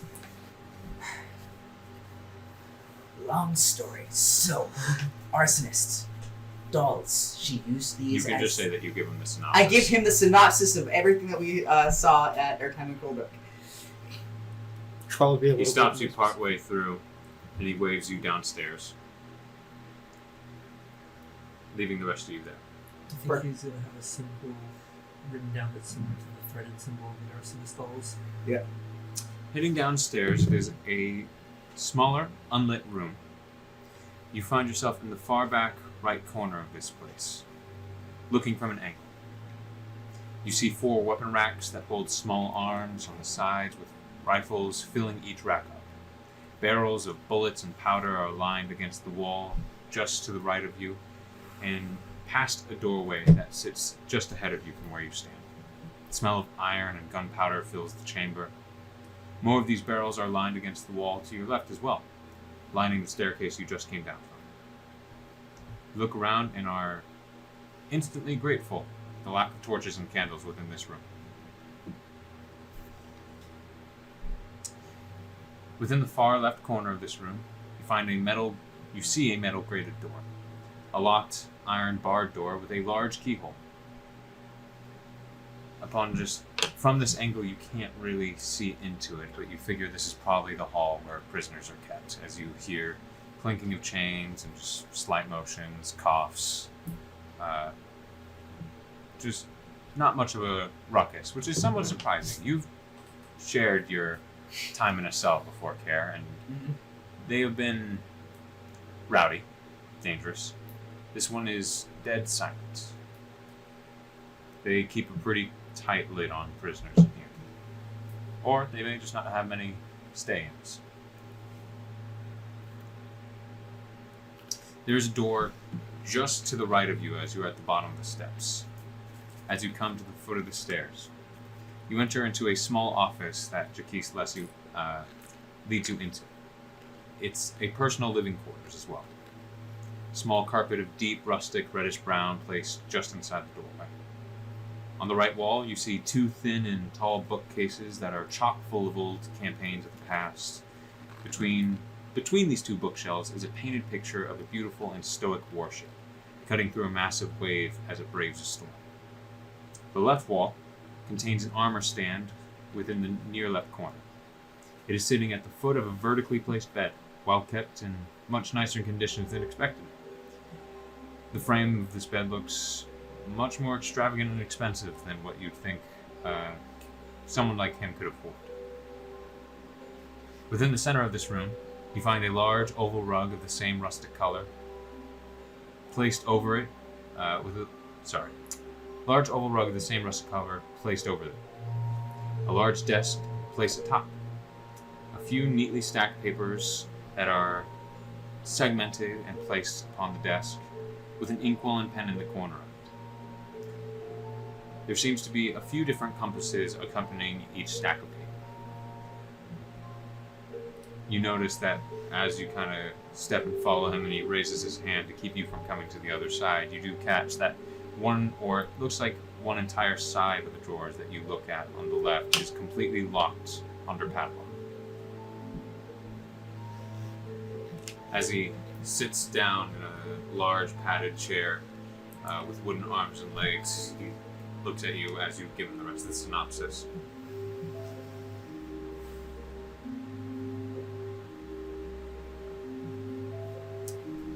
So this is interesting, what you brought to me then, friend. I do not know how much the Did Marcella bygone give guard- you any sort of idea of what she was going to do about this? To my understanding, she wanted to keep it very uptight, but as you are another member of the guard, I thought that she wouldn't mind if you knew. That's fine. Marcella's a smart girl. Has a good head on her hands. Head on her shoulders.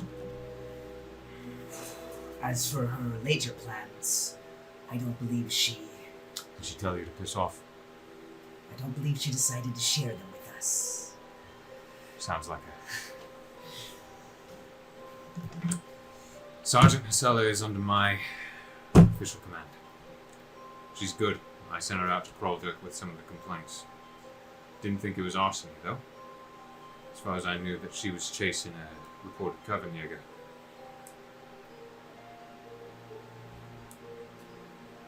I gave him a weird look, like Covenjäger, like, right, that was a thing, but that's not what I care about. It's just interesting, is all. So it's now Mayor Enoch as well, then, right? Sorry, say again? It's now Mayor Enoch now, right? Yes. Interesting. There's also the walls of the mine. Yes.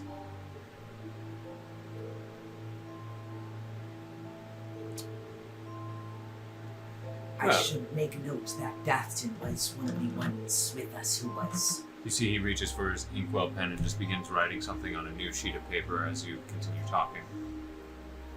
very helpful in both of these endeavors, capturing the arsonist as well as driving out the gnolls in the mines. He helped with that, you say? Yes.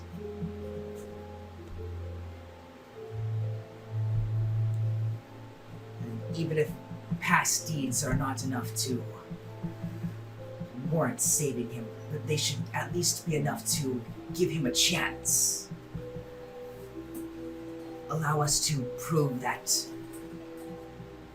he is on the side of not harming people or whatever these other blood magic users tend to be.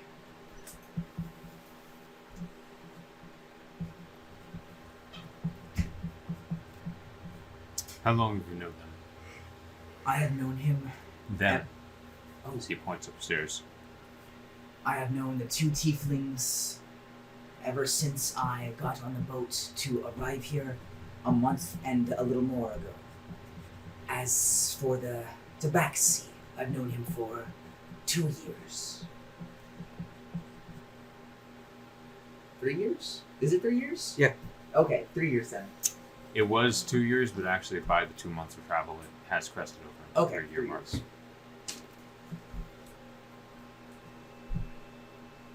Yeah, he's known Karen since he was 6. So, technically, his birthday would have happened only a little bit ago. Got it, okay. You didn't celebrate it. Such a I bad was dad. only told this now. And how much would you trust those individuals? I've seen them, when put under pressure, work to save not only themselves but the rest of us. They've tried to heal civilians, particularly when in danger. I've trusted them with my life.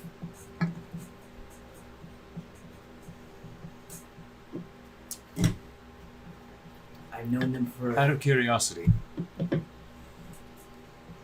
would you say calls the shot out of all of you? Say again? Who would you say calls the shots out of all of you? Me. Oh, who's the leader? Oh, Who calls the shots? who calls the shots? I would say it is somewhere between myself and KELSION up there, the Tiefling. He and I are the planners, I would say. Everyone, though, gives their own voices. There is no de facto leader. From where my cell is at, can I hear them at all or no? No. No. Okay. Well, You are down a hall, past a room, into another room. and they are not shouting any of this. This is a I was normal level. only Sure thing. I think they trust me as someone who is older and more level-headed, but I am not their leader by any legal means.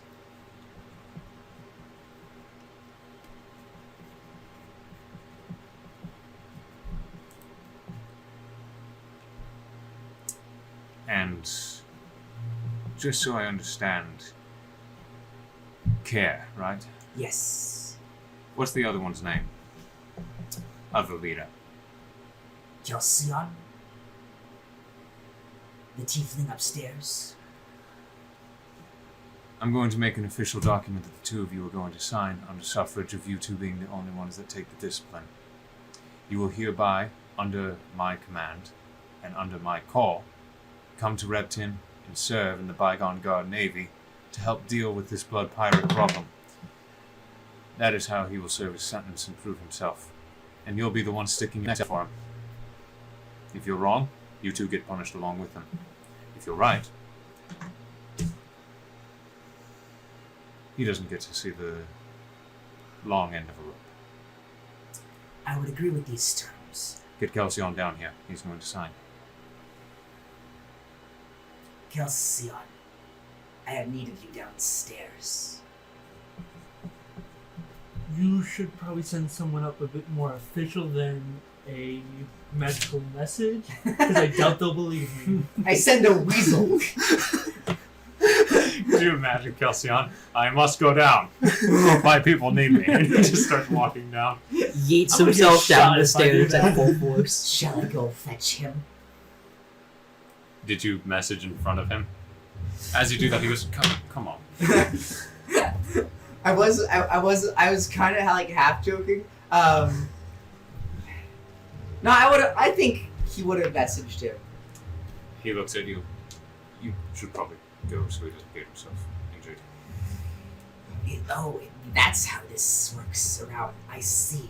I Well, go upstairs. You are, as you begin walking, well, never mind. I am playing my old man out of touch card as far as that card will go. So you go upstairs and you Uh-huh. see the rest of the group standing just in front of the covered war table. You're so out of touch, you're not even in the same country. So KELSION, you see that Kara's walked up and has approached you. How do you feel about boats? Considering the last one we were on was sank, not too enthralled. Too bad. What did you get us into? Actually, what did you get us into by proxy of death? We can throw this blame at DATH'TAN later. We'll explain downstairs. Alrighty. Coil, can you just stay there, out of trouble? Don't worry, I'll take it after. Thank you, CAEDRIK. Alright, downstairs with KELSION.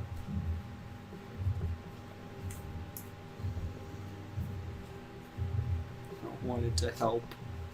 It's gonna be alright, as he pats you on the shoulder.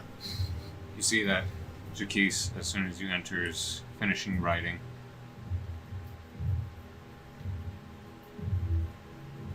So, you two ready? Yes.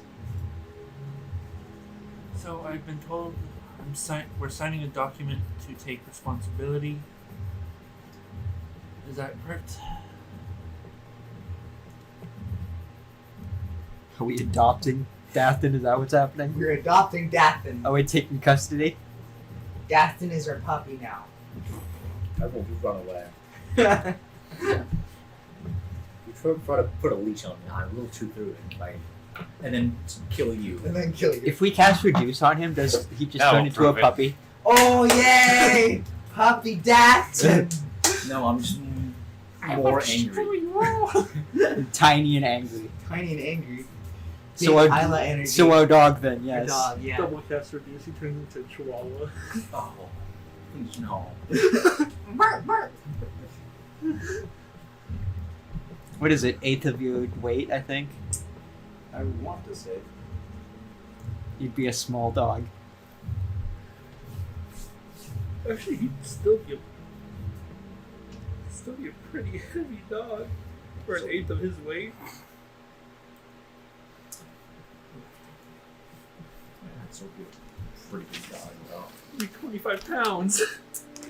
Oh, this No. is a physical document. All right.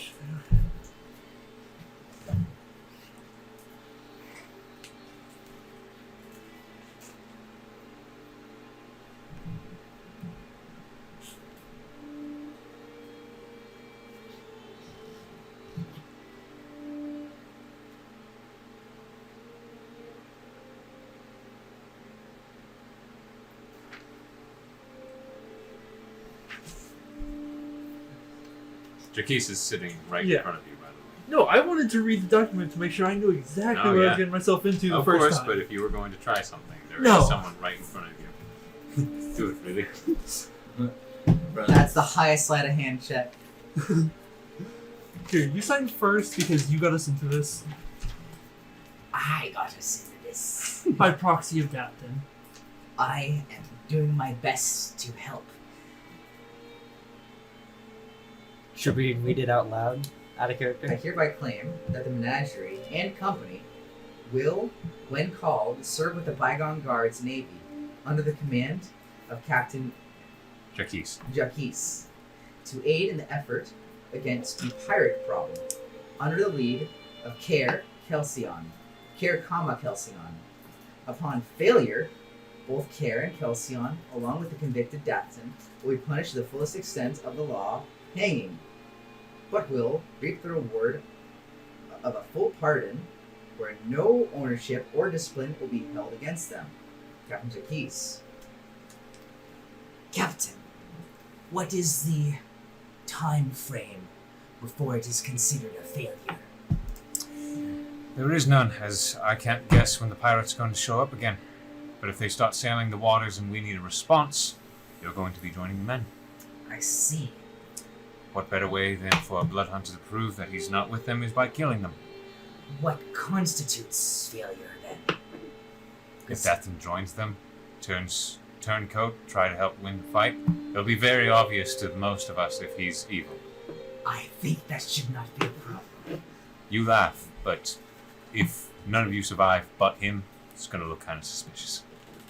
Or he disappears during a fight. Yeah, who's the imposter? Yeah, oh yeah, topical. I don't know, man. It seems kind of sus. Guys, vote purple. He invented on the boat. Guys, vote purple. I don't know, Vote man. I vote green.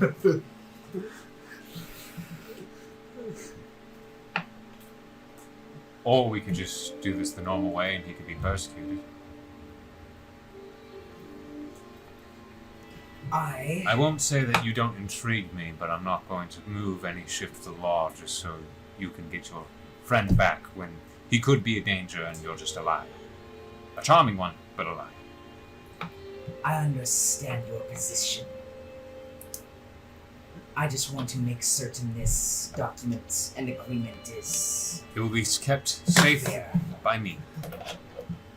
If you do not trust me, that is your problem. I'm the one that's at least given you audience.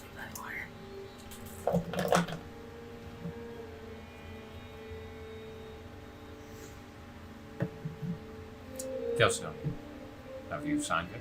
No. Since he got... He hands you his inkwell pen. As Care pulls out a piece of coal that he normally writes with.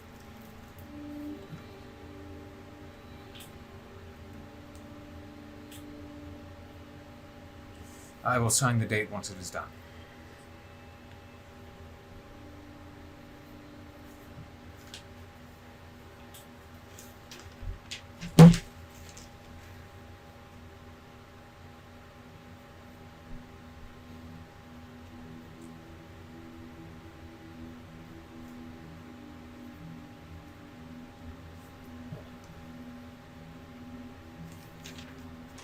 Very much, gentlemen.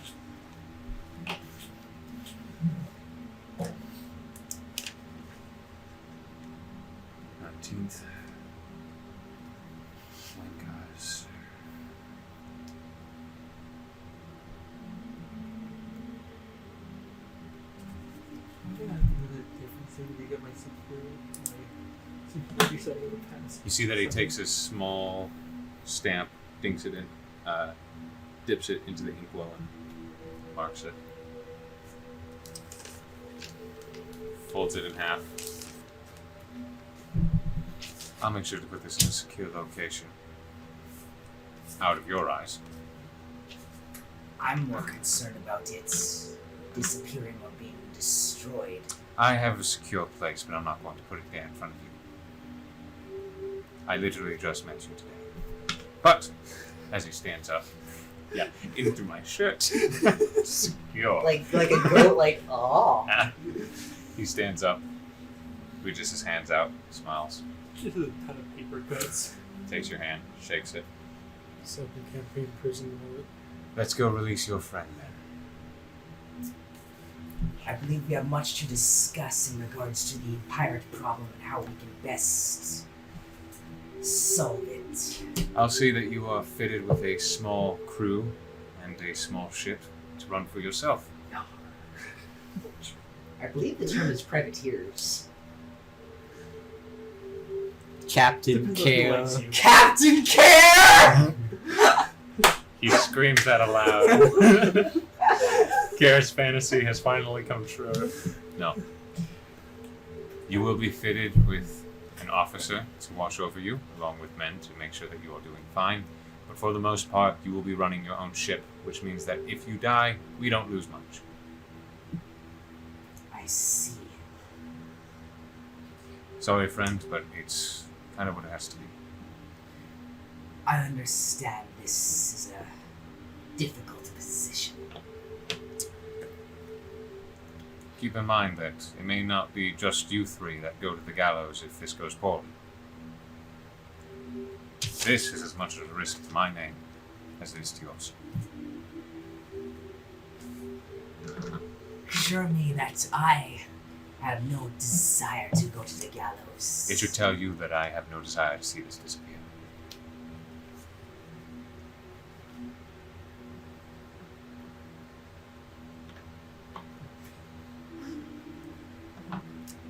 Shall we?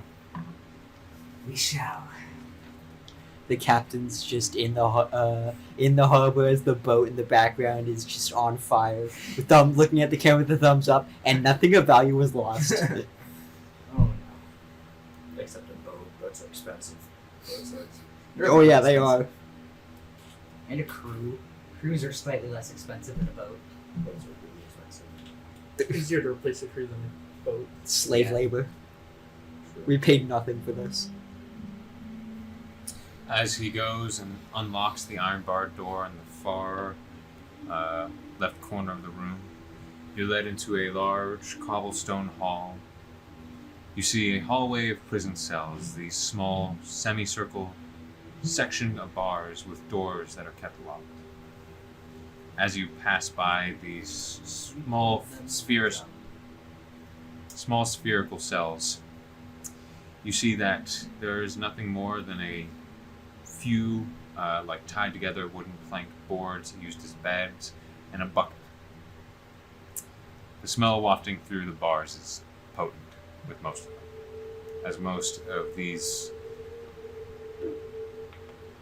people that are in the cells are just lying down or kind of stooped away, not really looking forwards or doing much. They stay quiet. You're brought to the cell that has DATH'TAN and the one that has the ranger. He opens DATH'TAN's. You're being set free. Steps to the other one. You watch yourself.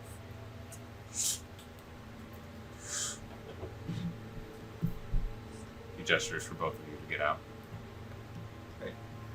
Still a bit confused look. Do I see the other two in the hallway? You see that Care and KELSION are just a few feet behind, kind of looking into each one of these spherical cells. Step out. You step out. He's unarmored, wearing tunic and trousers, but he's untouched. Same with Duskirin as he walks out. We're free to go. don't go too far.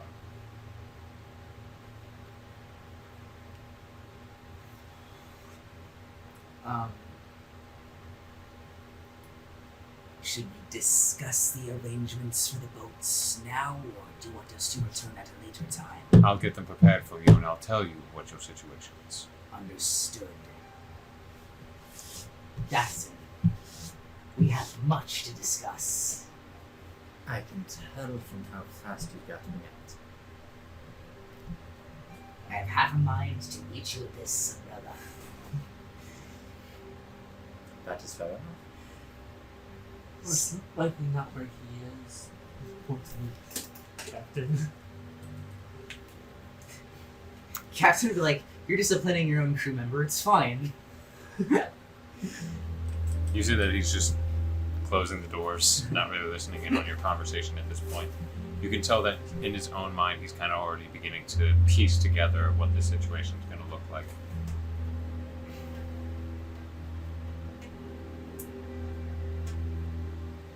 Shall we head up and back? I think that would be good, yes. Yes, please leave. As for you, sir, that was a display of something. But let's go back to Satyr. He's waiting upstairs. He's probably going to punch me or do something. I'm sure about that. I don't know about him though, but Could you please Yes, start we're filing leaving, out of we're the leaving. prisoner hall? Sorry. We're leaving. You all have a tendency to think that. Do you know that?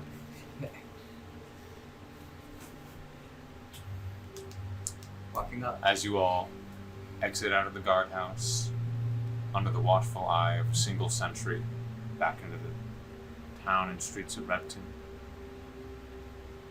not knowing what is to come, we'll end tonight's session here. Thank you all for listening. Oh, I'm sorry. Until next time, everyone. Until next time. We don't